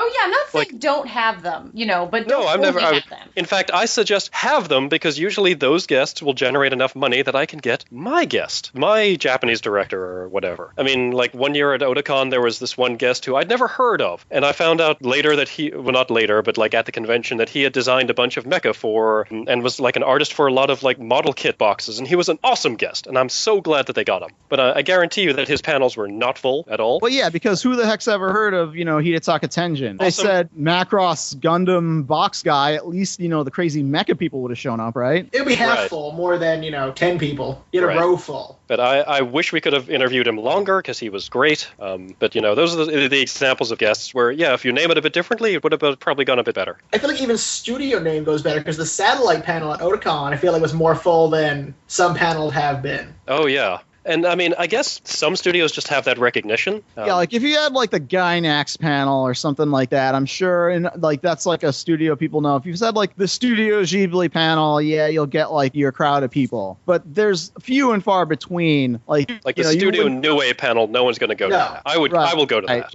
Even if you had like the Production IG panel, that would be like debatable. But if you had like, hey, we've got the new Sengoku Basara, the panel, then you'll get a lot more ladies. We talked about Trigger. Was there any other guests that you guys saw? Or, I mean, you mentioned, what'd you say, Mercer? Somebody? Yeah. Yeah, we did. I mean, this is an example of a guy who's going to be a popular anime con guest going forward. But yeah, I didn't go to the panels. I just saw like, large attendance for a lot of his things. I was surprised at the opening ceremonies that he didn't like blow the roof off the place the way that he almost definitely will for the foreseeable future. Might be that nobody knew who he was because the audio was so bad at the opening ceremonies. Yeah, well, that was another fun thing, is that standing behind there, none of us could hear a word being said, and none of us knew who was being introduced in what order. And in fact, some people came out like they'd announce one person, but no one knew they were being announced, so they just walk on stage, and nobody stopped them from walking on stage. Yeah, that was funny. But yeah, I mean, as far as other panels that we went to, for other guests, I mean, I didn't go to like the fashion people. I mean, Gerald, you went. I mean, I went to Galaxy. That was very interesting, and that was largely about how much he likes burgers. I introduced him to the Titan Burger. That was pretty neat. He actually asked about what 80s anime properties should we put on our shirts next. Oh my god, what did you say? Did they hire you on the spot as like a consultant? Well, I suggested Cobra. I knew it. I knew it. And I suggested Gal Force. He knew what Cobra was. He, of course, didn't know what Gal Force was. All right. Hey, look, I gotta try. Throw it out. You're going to put these people out of business like come next year when they roll out. Hey, look. What they lose from Gal Force, they'll make up in Cobra, okay? Because Cobra is at least better known there. Also, you can just make like a solid red shirt and say it's a Cobra shirt, guys. Come and get it. Yep, $80 for it. Yes. As far as the other guests, as great as a guest as Richard Epcar is, he mostly can get away with doing the same panels for like, years on end. And that's fine because, I mean, even though he gets new roles all the time, most of what he does as far as like at con panels is largely static. But he's a great guy. We got to give him a Vietnam flashback by asking him what the worst anime convention he'd ever been to in his life was. And sure enough, he thought about it for a minute, and he started describing a convention that we realized was the first convention we ever met him at. Yep, this is the first one we saw him at. And a Florida anime convention. Worst con of all time for a guy who's a veteran of anime cons, going to several of them a year. Still a Florida one. So it didn't surprise us in the least. Just because, we're number one. It was a rough convention. That would be an entire podcast, that convention. Yeah, if you think it was great to have the yard space at AnimeNEXT to just lounge around on, imagine if you could sleep. Yeah, imagine if you could sleep in the hallways at your convention. Yeah, or in a video room or whatever, and then Can you imagine the smell on Sunday? Yeah, the state of the bathroom. Saturday is Florida. Exactly. Well, just imagine that even worse. So that's the convention he went to. I guess as far as other esteemed guests, Charlie Dunbar was over there being a rock star. I was surprised that some of his panels in the Somerset weren't completely full because I thought that he was the man as far as that stuff goes. But I just figured it was because no one knew about the building for a while. I saw some of his stuff. As far as he knows how to do a good panel. Yeah, a lot more theatrical with the enunciations and stuff. Very uses all the lessons from 7th grade public speaking class. And Hitler. That I always thought was very fake. But yeah, a lot of Hitler and how Hitler. Charles does it. I've actually got some really good photos of him looking exactly like Hitler. He's a very Hitler-like personality, and I think that's why the anime conventions on the East Coast particularly love him so, because they love them some Hitler. Love that Hitler. Especially at Anime Boston. Oh God. So, no. I should explain, but I'm not going to. I'm just going to leave it. Yeah, don't. I want to leave it. As far as other fan panels, George Horvath. Hold on. Is that other still? Guests, other people saw guests. So no, I didn't. Do you guys count? You had special badges? Well, we had press badges, but Vinny, I was just wondering, did you have any did you put in any requests for guests or any? Do you have any any sway in that? Perfect, Mignana. Go to hell. No, I can suggest things and discuss things, but I don't have any real power on that field. Did you do any suggesting this year? I said if we can get people from Trigger or Kill la Kill, that would be great. But that was kind of a broad discussed thing, and a lot of people thought that was a good idea. Who do you think will be the first anime convention that will think it's a good idea to invite a Japanese porn star as a guest? Because I think it's going to happen. Legitimate? If they'd invited Hitomi Tanaka or something. I actually know this name. If they invited that guest. Anybody surprised? You're yes. Look, guys, I know that's a real person. We would doubt it. Look it up. Look it up right now. Gerald? I would never doubt you. Yeah, I mean, you know your porn. But I think this is going to happen. To call it noggin. Noggin. Yeah. So instead of pornography, he turns it into a verb. Pornographing or pornoggin or just noggin. It's a very Japanese style iterative abbreviation slang. But I feel like this is the next boundary that some convention is going to burst through at some point. I don't know which one. I'm going to assume it's going to be probably San Diego Comic-Con or Anime Expo or something, but I feel like it's going to happen. I mean, AnimeNEXT is the next evolution of AnimeCon. So next year, you got to go that extra distance and get one of those ladies. I feel they're probably very hard to schedule, honestly. They're probably pretty busy for the few times they're in the United States. They got to get all their shots in. Guys, and so there. I preferred my terminology. All their shots in. You can just to book. You can schedule it with work. To book a lot of guests for that long usually. So I don't know porn production schedules, but I imagine they're pretty full. Just a thought, just an idea. So just put it out there. If anyone putting wants these to out there, take that Gerald. suggestion. Just gonna whip it out and leave this here. Yep. I'm really sorry. I was interrupting Vinny in important conversation there. What were we talking about? I had asked you about guests. He already answered. So it's I heard somebody typing too. So somebody was looking up who that porn star was. Yeah, they were typing the porn star name. And is looking at it right now and doesn't want to admit it. But that's okay. Cranking away. Just keep doing it. Alan, that's okay. You're okay. You can do that. So. I do want to mention the musical guests. I was very excited for Rookies as Punked, and they were great on Friday night. That was a great musical guest to get. I mean, I don't know how many people are watching Yawapeda, but I mean, they're doing the opening for that, aren't they? Yeah, they did the opening for that. They did music for Durara. They've done music for Blue Exorcist, Bleach. They've done a lot of anime stuff. One of the smart things they did was they sold a CD at the convention. It said like it was a US exclusive CD, and it had all the anime songs on it, and then it had like a couple of other songs. But I thought that was really smart to just kind of create one that was really specific to why they were there at the con. That is the smartest thing to do. Yeah, I mean, I didn't go to their concert. I know you went. You were saying you lost your hearing completely there or something. Oh my god! You know, if you've been to a really loud concert, afterwards your ears kind of feel like they're kind of stuffed. Yeah, that's how I felt after the concert. It was a little. It was intense. I mean, that was the idea. It was just more than I would have liked. So I think I've learned to never go to a concert without earplugs, just because you don't know if you're going to get situated right in front of a speaker, and you're not missing a single beat with those earplugs in. Yeah, no, I mean, I definitely think I'll do that in the future. I guess I was kind of surprised how loud it was based on, we didn't actually talk about this before, but the layout of the convention center, there's no walls, you know, there's no, the main stage where the concerts is being held is separated by a curtain to Artist Alley and to the dealers area, and so I can imagine that it was probably really loud out there too during this concert going on, because the space is all a shared space, which is just makes it loud all the time anyway during the entire convention. It's also a mystery to me because, I mean, that area, they're not playing in a stadium. They're playing in a relatively small room. I don't really understand the need to crank it to 11. That's what I meant.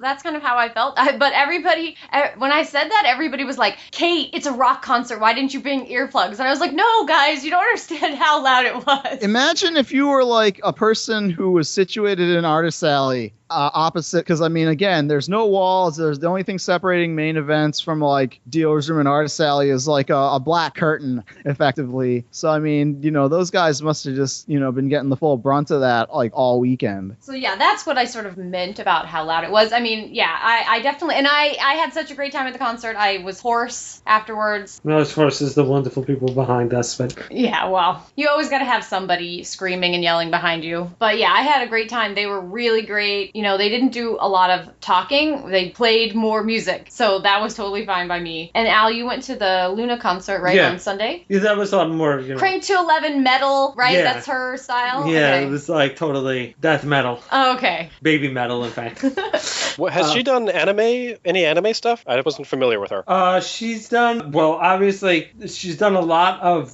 Splat.Monogatari, you know, that Neo-Ishin, Bakemonogatari, Nisa Monogatari songs. Okay, I can imagine death metal working for that. Sword Art Online is her big claim to fame at this point. Yeah, basically, like all the pedos go to her concert. So, Al.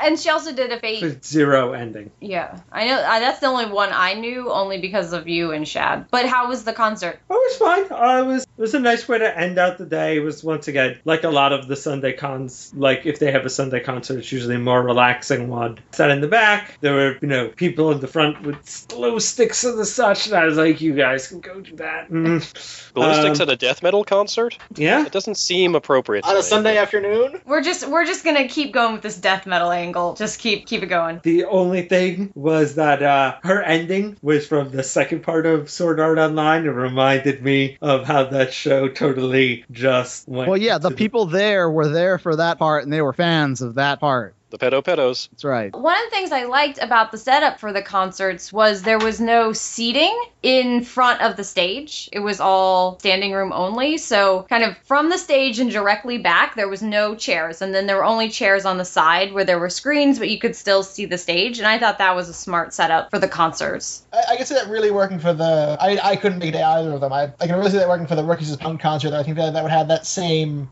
an attitude that works for that kind of setup. You're not going to sit anyway, so... I wasn't sure if that would turn it into a bit like, I don't know, mosh pity or something. It did get a little... I mean, I wasn't in that area. I was off to the side where you could sit sometimes, so that's where I was. But yeah, actually, I read... I mean, the center did get really full and got a little bit crazy at times. And I did read on the forums some people talking about there were, like, some really drunk kids in the middle at some point that, like, not only did the band kind of stop because they were, like, pushing their way to the front, but then the other people around them were were like, get out of here, like leave. So there was like a small problem, but it's like, I don't know. I guess I'm like rock concert. This is exactly what happens all the time. Like, Kate wasn't there for the music. She was there to see kids fight each other. Look. And just laugh and place bets on them.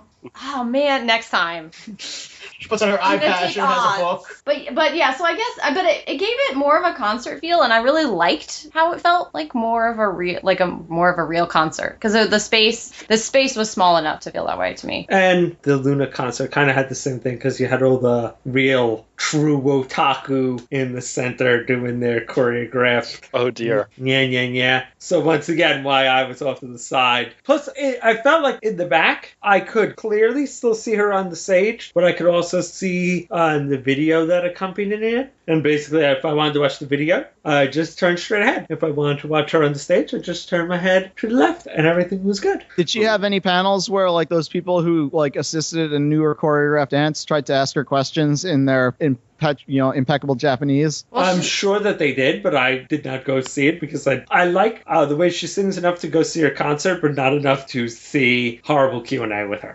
And I'm sure that happened. She did an autograph session, so I'm sure people were trying to like shake her hand or whatever. But I mean, I've been to musical guest signings, and always women, no surprise here, where sometimes you can't approach them. Like, you have to give your item to a handler, and the handler takes the item to them, and then you can pick it up. Like, you cannot go directly to like within a certain feet of them. You can be like there, you can watch them sign it, and then like it's given back to you. So I wonder, I have to ask Shad, because he got his CD signed, if that how that went.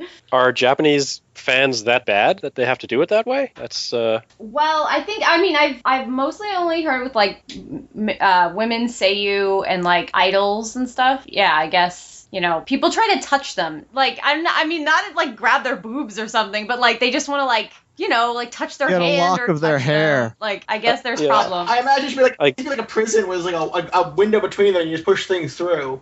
I mean, all the really inappropriate stuff I've heard are fan girls talking to like males like seiyuu the most. But I would believe in Japan that it happens. So. I mean, even like when I'm trying to remember her name, who did the voice of Lacus from Gundam Seed, she was at Tanaka Rie. Yeah, I mean, even her Q&A, there were people like, they were asking really inappropriate questions. Ooh. And that was here. And I remember that the con, she did like under like a fake name, she did one or two like porn titles, and so they asked her about those ones, right? Of course. That was the last time I saw that maneuver was at Otakon, but that's because they credited Kikuko Inoue in the con guide as like, and she was also in Ogenki Clinic. So whose fault was that, really? And our friend was the first. That was the first question they asked, and our friend was the one to ask it, and he was dressed appropriately for it. So. I tried to cover for him by saying it was in the con guide, and that was how he knew. But really, he just was an agent of chaos.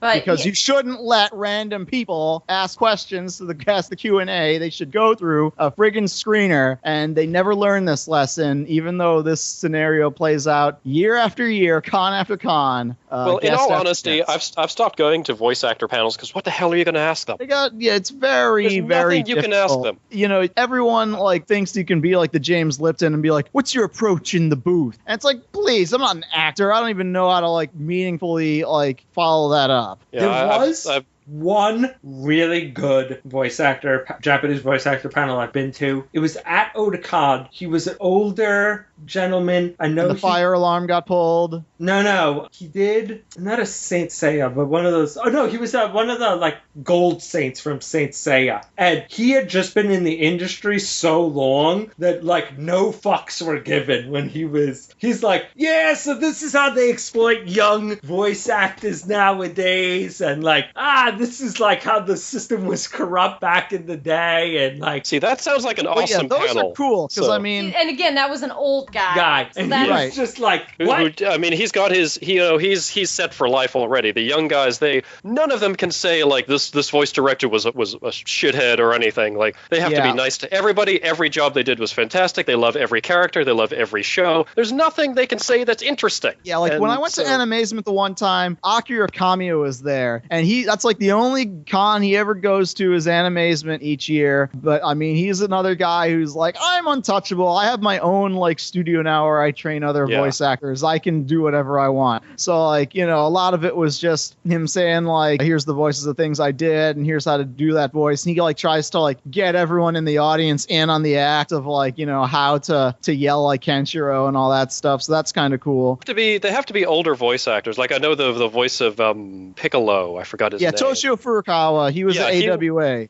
He'll go there and he'll be like, well, you know, I did these voices for these characters, and the studio was so cheap that all I got was a character design. And my only voice actor request is Norio Wakamoto. That is the one that I want. That's the one I want. That's the one I want. There's a lot of people who want that dude, and I think at the same time he must like be busy enough, because I know he's got like a radio show and all that kind of stuff going on. It's like every week, so it must be really hard for him to actually get away. That's my only explanation for why people have not already brought in the Christopher Walken of anime as like a voice actor guest. Yeah. And I mean, he's been doing it for 32 years, so he's set. He's not. Yeah, you can tell he doesn't. That's why he would be a great guest, because he would be. Yeah. I feel like he would be candid. Yes, and I would love to get that lady, and I forgot her name too, but she's the one who did the voice of like Goku, Gohan, Goten. Sako Nosawa. Yes, but I mean, she's like 86 or something, and still does voices and still works and would have amazing stories. But I'm sure she's very difficult, and you know, you have to be very careful with transporting a guest like that.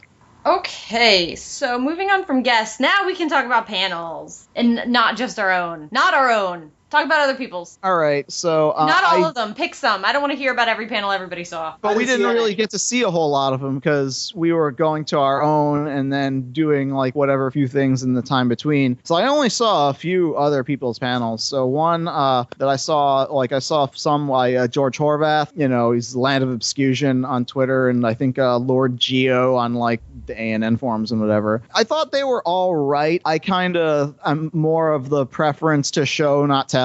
And I guess like he's a little more into talking about a show extensively with like a still image and then showing like 60 seconds of it. And I mean, I guess I know the shows are cool, but it might be better working if you like picked a clip that if you played it would be like, oh, this is cool. I went to your guys' manga recommendations panel and you were like, it's easier to do that with manga. You pick like the good pages to be like, check this out. This is a cool comic that you can read, and you can just put it up and then briefly explain the premise, and it works better that way. But for anime, like I think you definitely need like, you know, a strong video clip that like for people who've never seen or heard the thing before, that tune out, don't listen to what you're saying, you know, that you can at least play this clip and be like, oh, look how neat this is. I thought his choices, though, were good. Yeah, all his choices of shows were good shows. But, like, you know, the clip that he would pick to represent the show, some of those I think needed work. Yeah, you wouldn't let me put in Yakisoba-kun from Yamada. No, I made those slides. I get slides. Was it not sufficiently in her, like, web design over, like, why was it not permitted? Because it terrifies me. Yakisoba-kun the font wasn't right. The font. He is the best. I would change the font. He is the best. Your guys' panel slides make me want to die. Like, you know why they're picked? You know why they're picked? Panel, and I was like, Jesus Christ. Like, well, we sit down and we think, what will piss Kate off the most? I don't doubt that that's true. Yeah, we do actually think that legitimately. That's not even a joke. But the other reason is just we don't have faith in any anime convention's projector system to adequately display like that many colors. Bullshit. And so, bullshit. No. This is a legit concern that I've had at other conventions where we've tried to get even see color. Usually my concern is more like the red level is too high or something like that. Usually my concern is more along the lines of I need to put this panel together and 5 minutes. And I'm on the plane it's usually that I have a lot of things to put in this panel, and so I don't have a lot of time for design. It's more just let's get the information out there. Yeah, but for me it's just like what is high contrast that will be readable no matter what. And usually that answer is black on white. It's just.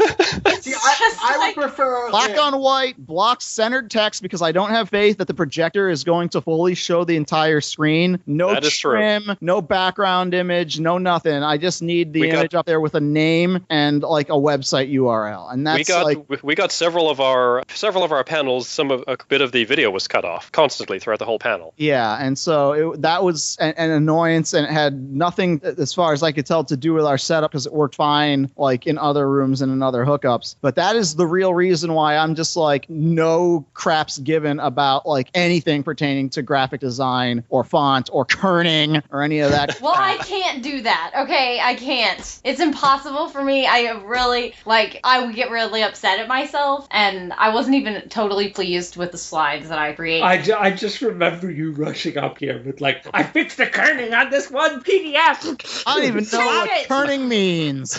I just know it's a bunch of crap that doesn't need to be worried about ever. And I guess I am always concerned, like my concern during panels is that I want to have interesting slides so that people aren't looking at me the whole time. So if I have nice slides, people will look at them and not look at me. So I'm usually always running video with that intention in mind. So, I mean, slides are like something I want to have as few of as possible. Yeah. Most of the time, I want to be running a video. That's I generally. want to show, don't tell as much as possible. we also show videos. What you want to do, Kate, is have a curtain just to hide behind the whole time with a microphone. Well, that's how a lot of times Hell and Doom are done at a lot of cons, just by virtue of where the AV tech setup used to be. Back in the days when you had to run that off of VCRs, you usually had to run that Wizard of Oz style, where, you know, people would just have a disembodied voice and, you know, videos being played. Kate, Nowadays, I love this idea. should I just come out and like the Emperor states that? Yes, I think we should actually bring this back and make it theatrical. it's really only viable if you get a room that's in like a quote main event or a ballroom sort of thing, where the AV tech setup is maybe off on the side or, you know, in the back somewhere. That's usually the only time you can really get away with that. I think she wants to just bring her own curtain, just to bring her own box to hide in during panels and just have the Or I could microphone just in hide there. under the table. Like a Pope Mobile sort of thing. Yeah, she'd be behind the curtain like the Emperor of Japan, and that'd be her voice. Although No, I don't know why you'd want my voice to be the only one that. I want Gerald's voice. Everybody wants my voice. We But, can borrow it. I actually went to a panel there. Where? Like Daryl, I couldn't get to a lot of panels just, by virtue of time. I did go to a late night one called A Girl's Guide to Hentai, and the thing with this panel, the person running it is great. The content is great. She has been running the exact same panel with the exact same clips for 8 years. Did she say that? Yes. Oh my god. And I saw her panel several years ago at Anime Boston. Apparently she does these panels all over the Northeast and the East Coast. I think she does a great job. I think her content is good, but I feel like in 8 years, you need to add more stuff. If there's nothing more to talk about in hentai that girls would like in 8 years, you probably need to stop doing it, I guess. Again, I encourage that panel. I just think it needs some sort of updating. Beyond that, I didn't get to go to a lot of other panels, really. Vinny, you're king of panels. I didn't get to go to many panels either. You just got to pop into them, right? Yeah, I popped in maybe once in a while, if I could do that. A lot of time it was dealing with another problem or something. All right, con's over. We want to hear some burials. What was the most brutal thing that you popped into? Most brutal thing I popped into? Oh, I'm trying to think. Who is not going to be invited back next year? No, we can't say that. No. That I You can't don't have to say that. I probably shouldn't even say. If I can think of anything that's super brutal, I probably shouldn't even say that. I could think of one. Worst anime business decisions. Man, That sucked, panel, Dan. that was It was terrible. in this terrible room. The people running it were just They didn't know not anything. even Not a in the thing. industry. I don't see what anybody could have done a better job than the guys running that one. We could do a better job, Gerald. Totally. That was our panel. That might be the last time it happens, though. So I didn't get to record it because we were just short on time. But there's not really a reason to run that panel many more times. So Why not? Won't there be more bad decisions at some point? There would have Well, to be some there would have colossal errors Yeah. made that there would have to be build up. There's not enough happening in the streaming world of business that you can really make more than the last bit of the panel about. And the way that panel was 2 years in germination, and it started out completely as a Gundam in America panel, and we realized no one would ever go to this panel, and It would just turn into a That's not nonstop true. 1 hour of what were you thinking, Bandai? Yes, because the entire story of Gundam is how Bandai fucked up constantly releasing their biggest and most popular franchise over and over and over again. We can clickbait it by saying, worst business decisions in anime, and talk a lot about Gundam because Gundam is just encapsulating the worst business decisions decisions you can possibly make. But yeah, I mean, that was 2 years in the making, and I'm happy with where it is, and I'm not sure we can really, unless there's, big stuff happening in streaming, which there isn't, there's not much more we can really do with it. Yeah, the problem is that a lot of like those bad business decisions, and we actually omitted them from the panel, are from companies that people don't even know existed. It's stuff like CPM and stuff like, going back to that time. That's another problem, is that the audience is now young enough that for years now, a lot of these people have never owned a video cassette. Wait, people don't know CPM? No, Yeah. people don't know about Central Park Media. A lot of them now don't even remember ADV, like AD Vision. They don't even know that, and so now it's slowly turning into kind of the old farts complain about the past panel, and I don't want that to happen. I get it. So we want it to kind of like something bad would have to occur that would be kind of contemporary for us to like be able to do that and have it be meaningful again. Yeah, I want to do it maybe one more time, record it, and then that's kind of the end of it. Like, no more, because I don't like repeating a panel verbatim. Like, I've very rarely done that, and I'll repeat them to an extent within a given like year, but if I'm repeating the same panel again at a convention or within like the same relative geographic area, I try to be like, let me at least go for like some degree of new content, like something 50% or something, and there's just not enough new content with that. Like, I would never, if I were invited next year, I would never submit Worst Business Decisions again, because same convention would be roughly the same content. That would just be no good. Could you do a manga version? Because I feel like there have been some. It would be a Tokyo Pop Slam Fest, and I feel like Tokyo Pop's been gone long enough. They're not completely forgotten, but like there's been like most of the bad decisions for manga all happened 10 years ago at this point. Like that's how long longer, the manga crash has occurred. And so I just don't think there would be enough material for an hour, a solid hour. I feel like Tokyo Pop could be like 20-30 minutes. And then, like, Eclipse and those really old companies could be, like, another chunk of it. But, and the thing is that those companies, like, their model worked for a while. It's like their bad business decision was, like, a little more abstract in some senses. But, yeah, there's, like, one bad business decision. That was, like, flooding the market with a bunch of substandard junk. Right. And, I mean, how do you stretch that out to an hour? Yeah. So CMX made some poor decisions. Yeah, they pushed that's the easiest, like, lowest hanging fruit to say DC fucked up. Yeah.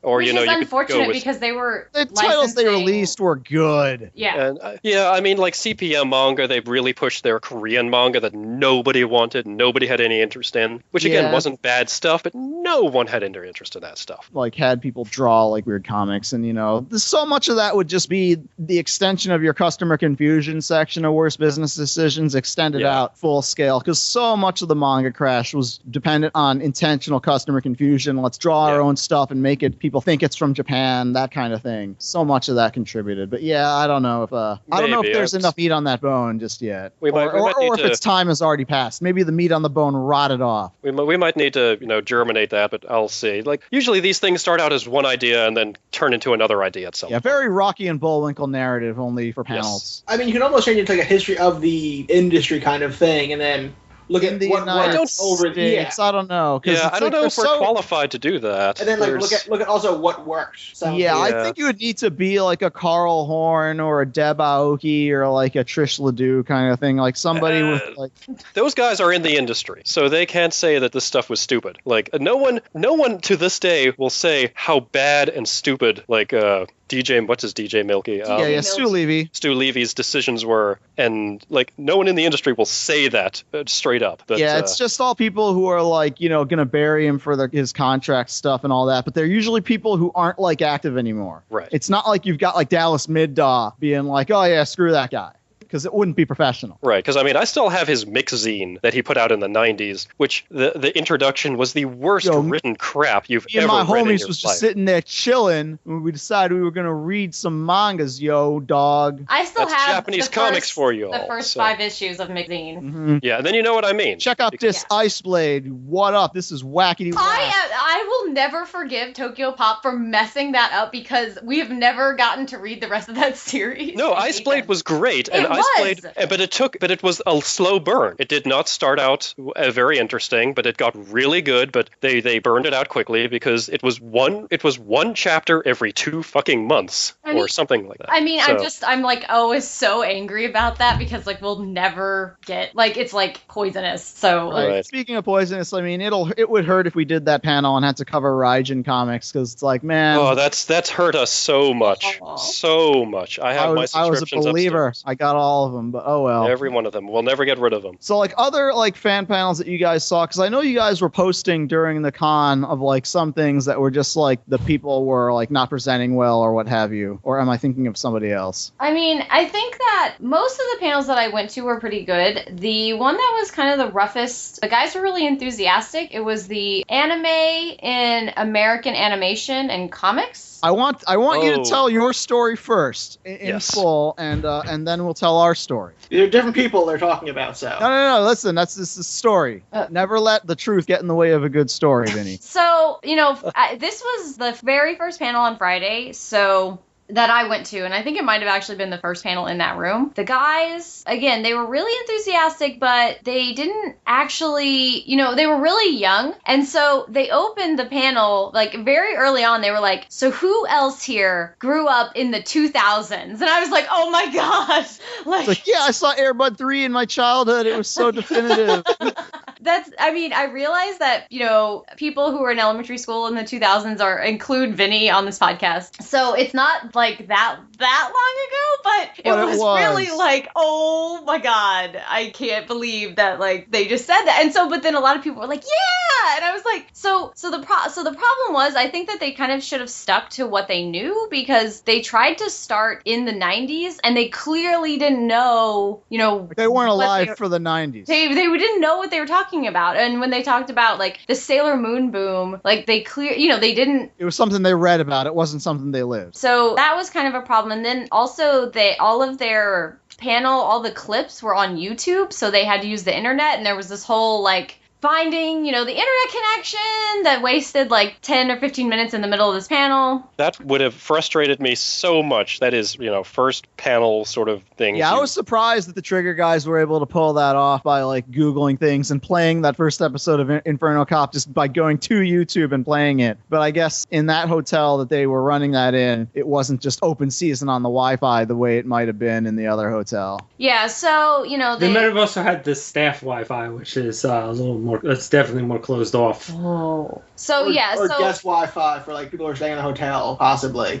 So in order for them actually, so they were struggling up there and they were asking other people in the audience, oh, do you know the Wi-Fi password? And like all this stuff. So I actually got up, went outside and got a tech person and got them in there. I was like, hey, the people in here need tech help. Can you come in and help? And then they fixed it all up. But that kind of was like wasted in the middle time. So yeah, the panel, I just didn't feel like they had enough knowledge. Like they wanted to know a lot about it, but they didn't. They were talking about localization, and then I mentioned the new Doraemon localization, which they didn't know about, and then they brought up like French co-productions. And they didn't mention Mysterious Series of Gold. They only knew about Wakfu. So. No, they didn't. That's the thing. Awesome. No, that's why I was upset, because I was like, whatever, Mysterious Cities of Gold, that's old, they don't know about that, but Wakfu wasn't on the list, and I was like, no, what? Like, how is Wakfu what was on their list then? Now I gotta know, like what, Oban, or like? Yeah, no, Oban Star Racers, somebody in the audience mentioned. Okay. But they didn't have, they had like Totally Spies. Code Lyoko, Totally Spies, all right. And there were, I think that was it. I actually didn't know that Totally Spies was legit a co-pro. I thought it was just like it's not a co-pro. I thought it was just straight up Canadian. I'm sorry. I didn't mean co-pro. I meant that influence, like this anime influence on French animation. Sorry. So this sounds French anime, right? That French anime. This sounds exactly like a panel that they did zero research on. on that they just went in with what they had in their head. Well, yeah, I think that's the thing. Well, they had to have been able to write a decent enough pitch for it. As I said, I feel like they were really enthusiastic. They had examples of all, like, the stuff they wanted to talk about. Like, you could tell, you know, what they knew about it and, like, which ones they really wanted to talk about. But it seemed like they didn't have enough knowledge to run a whole panel about it. That was sort of the one, I guess, that really needed the most improvement. And I think they ran another panel over the weekend, so I don't know how that one went. I think they ran like an like an American Cartoons panel or something like that.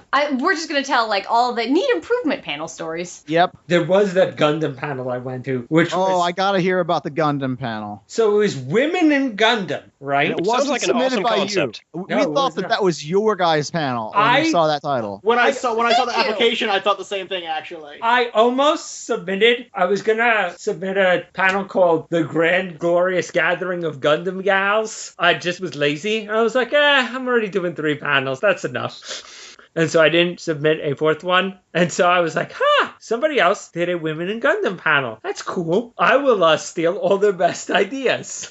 That's exactly how I do it. Is whenever I see a panel that's like, let me swipe this. So what ideas did they have? So it was just about the women in the first series, just Gundam 0079. Not even UC. I thought okay. Just No, that's UC. no. I meant not all of UC. Oh, Just, okay. like, Not Zeta, not Double Zeta, Just the first Gundam. just the first Gundam.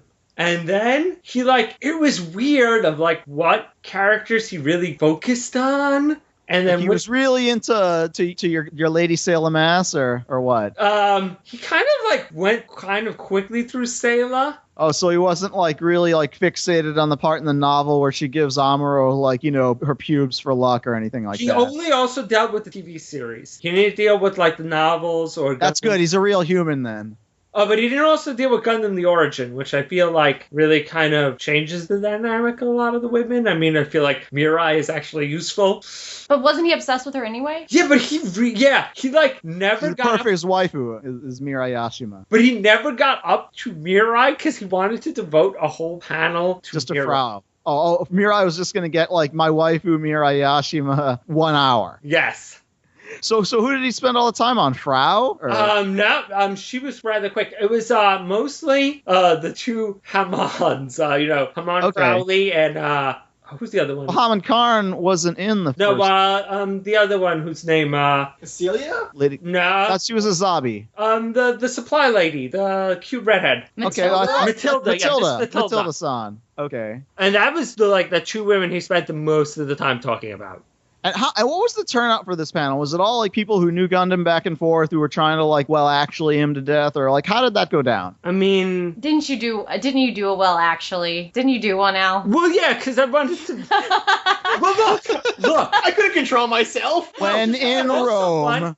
Yes, go, Al, go. He also went on a slander fest against Lala Soon, who he also spent the whole thing about how basically she was this horrible seductress and was pretty much the prototype for Flay Alistair and Gundam Seed. Yes, that's exactly why. It's totally obvious. Why didn't anyone ever think of this before? Oh, it's probably because there's 0 evidence for it. What was his reason? I did not leap over the table and start straggling him only because I did not want to get Vinnie in trouble. Right, there's sometimes you hear certain You sentences. guys have vouched for me as press, so if I went and attacked a panelist, I don't think it would reflect well on you and your dad. Now I can understand there are some You wouldn't look at anybody.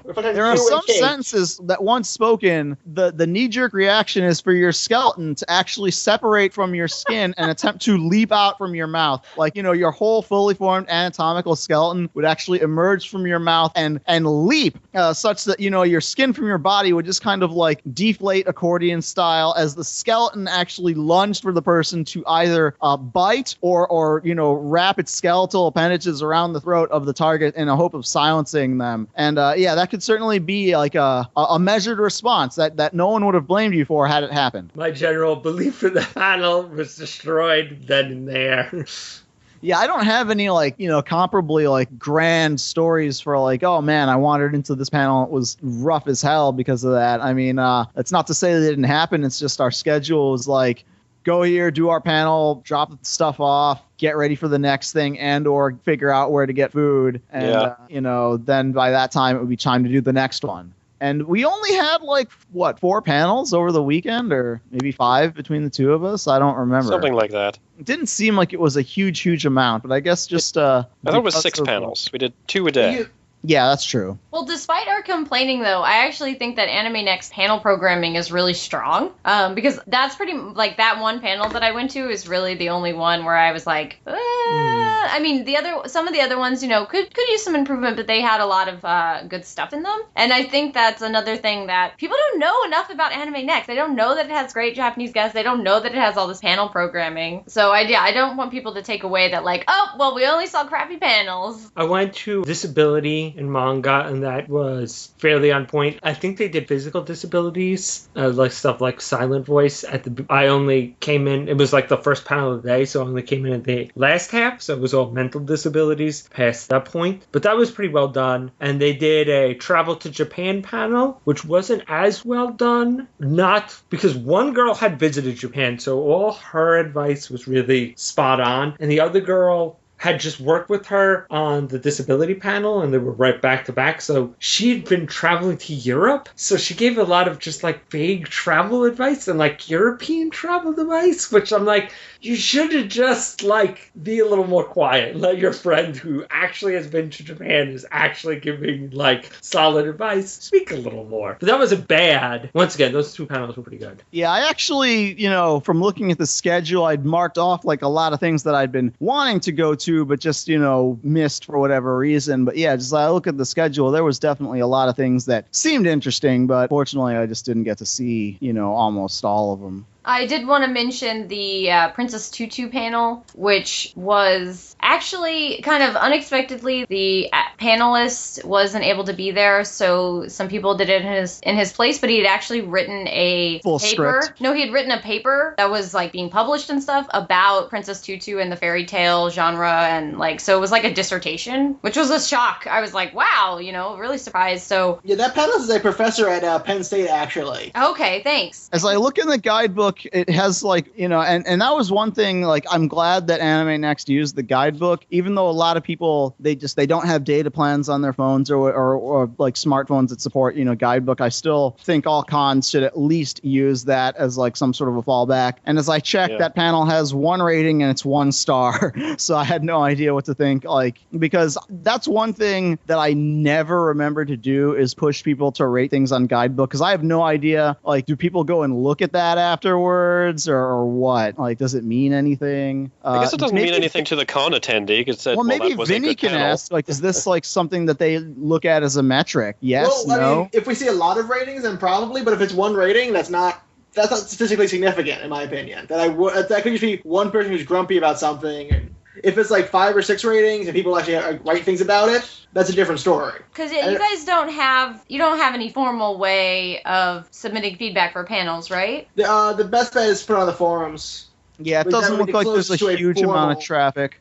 But yeah, it's always been my experience, no matter what, getting feedback for panels at any con of any size is very difficult. And the best I can usually do is take a picture at the start of the panel as proof that, look, I saw people were there. These are the bodies. Otherwise, if you were to go online, it's not like there's a huge amount of discussion about these things. I think it's just because of just the discrepancy in demographic of the audience that will actually walk in the rooms versus the audience that'll actually be more content to hang out either outside on the lawn or in the halls or that sort of thing. That's a Charles Dunbar sort of observation regarding the discrepancy between those two groups. Bill Ellis, who does the Tutu panel, he actually has given a lot of when he does the overlooked anime, he actually does weird stuff Metalink's Bluebird with character designs by Leiji Matsumoto. Yep, that was one of the things that I covered in the Golden Anniversary project that Jeff Tebbets gave me flack for covering a bunch of things. And I said, look, this show is real famous in Europe. It just wasn't shown in the United States. So yeah, I was definitely, it's something that people it would be overlooked here. Definitely a good choice. He digs really deep. It was he did Pig Magical Girl show where it was a magical girl pig or something. I remember one year.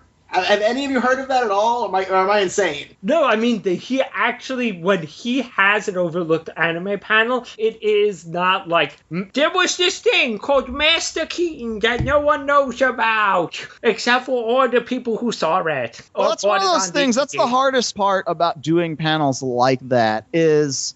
You're not wrong to say that Master Keaton's an overlooked show, but it's also among the people who would attend a panel named Overlooked Anime, Master Keaton would be something those people would all know about. So you're in a conundrum. And so you can either go like really arcane and be like, this is something that was never fan subtitled or something that was never even released on DVD, or you can go with the option of who's going to show up. Maybe the objective is this exists and you can go see it. You just need to filter things out one way or another. And that's always a thing that I wrestle with all the time. And so I guess he chooses to go with like, I'll just assume the Maniacs will show, so I gotta stump even them, which is a valid way to do it. Well, I mean, he usually has a mix because his daughter usually participates and she has the more usual Master Keaton style things. So he basically does, the deep delve. If, you want to hunt and look for something that's untranslated or only in Italian, then you have that, but his daughter will give you, something that you can easily find fan subbed or at least. Here's Heat Guy J, and why you should probably watch it. So, the final question of the night, well, it's not a question to me and Al, it's not really a question to Vinnie, but AWO, would you come to AnimeNEXT again?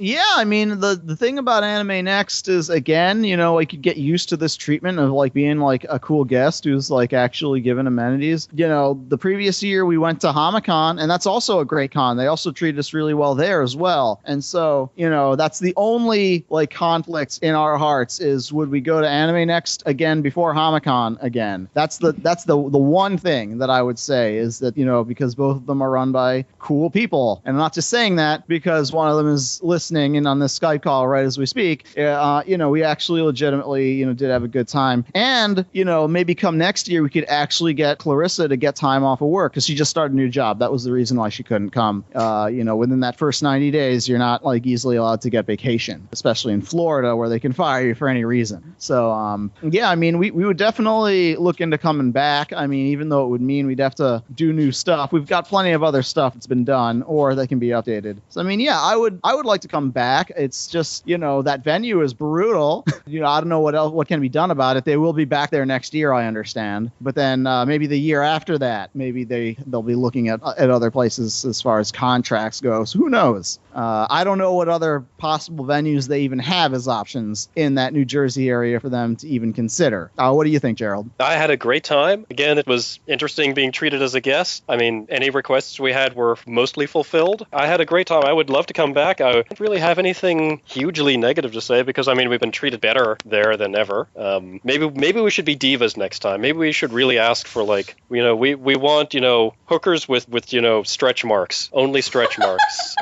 And none of the you want the authentic Jersey experience is what you're saying. Bolivian cocaine, not that cheap Colombian shit. That Honduran crap. I don't want C-section scars. I want stretch marks. There's a difference. Yeah, there's after giving birth. The child rearing hips of a lady who's fallen upon hard times. That's the suffering. We are Gerald done. C-sections. That is the end of this hunt. Daryl is into the C-sections stretch marks for me. C-section stretch marks. I am into the purity of 2D.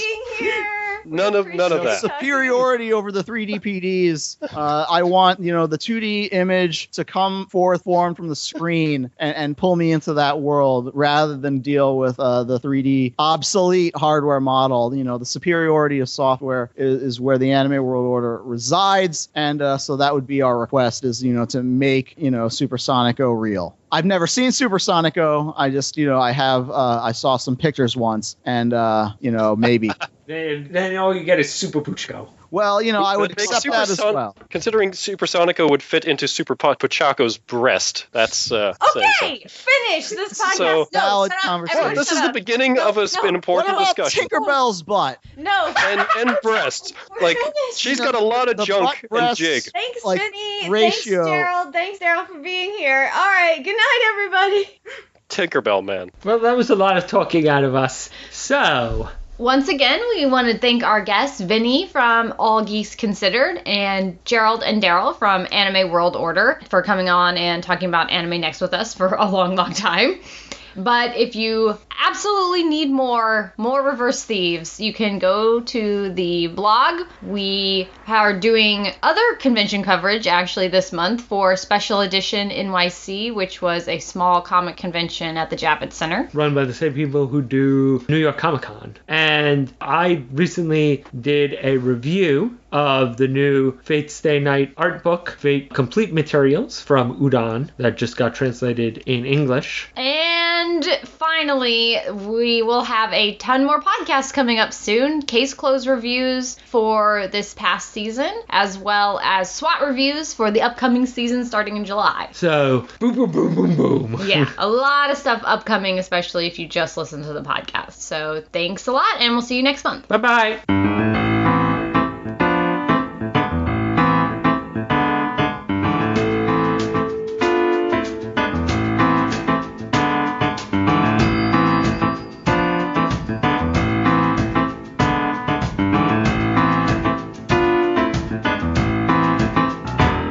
Like American Gladiators. I'm gonna be Nitro. I really thought they'd approve our Preacher panel. I'm shocked. Has it been rejected yet? Then it's not necessarily denied. Yeah, Is it no. about being a preacher in anime, or is it specifically No, just about Garth preacher. Ennis's? Oh. Preacher. Pretty cure. I see. Pretty cure. Preacher. It's just about that comic, Preacher. Yeah, that's what I was figuring. That's what I heard too. Was Preacher, or it was Preachers in Anime, or like some religious panel. Yeah, like it was just like the ode to Alexander Anderson or something like that. Hey, And, Mike Toole wanted to do a Catholicism in anime specifically panel, just which, Catholicism. yeah. And This how they wolf don't would- know what it is? Yeah, Basically, like, it's basically they thought that the Pope was legitimately a wizard who had magic powers. That's what They came Americans up with, thought like 100 years ago, though. Let's be honest here. Americans thought that like 100 years ago. So Japan isn't that far off. Well, only 100 years behind puts you still 100 years behind. And I remember he joked about how they came up with saints for that hentai discipline, Saint Alcadia. Yeah, not a legitimate saint. Nope, unless it's the saint of double blowjobs, or Yeah. which there totally needs there to be needs a to saint be of. a stereo beej saint. Yep. One for asynchronicity and one for synchronicity. Yep. Look, man, Why aren't we recording this already? Why This isn't is the this is podcast? prime material right I here. know, this could be Telling. the stinger. I mean, Alright, it is well. technically been recorded on the cold rip. Oh, good. Oh, good. We've got it. It's totally going in the podcast. Okay, This good. is Kickstarter material, so when you do Kickstarter, this is bonus content. GoFundMe or whatever it is. We need to fund the saint of stereo BJs. Saint Jehovah. So Yeah. Say, Debbie. One more thing. there is so much weird material in Florida. I see stuff in the Orlando Sentinel that doesn't even make it into the Florida Man Twitter account. Like, I just saw this one guy, I don't even know if this made it, this one guy was arrested and they found marijuana in the flaps of his body fat. Oh! Yeah, just think of Yes. the Kick Heart beginning where there's like a full skeleton, only in this time it's like no one will find the weed here. Yep. Was it Imagine reaching in there and finding that. Finding No. something else, like thinking you're getting the weed, but finding something else hidden in the folds. Yeah, that didn't even make it into Florida, man. That is No, that's not even good enough for Florida, man. that is how fucked up this state is.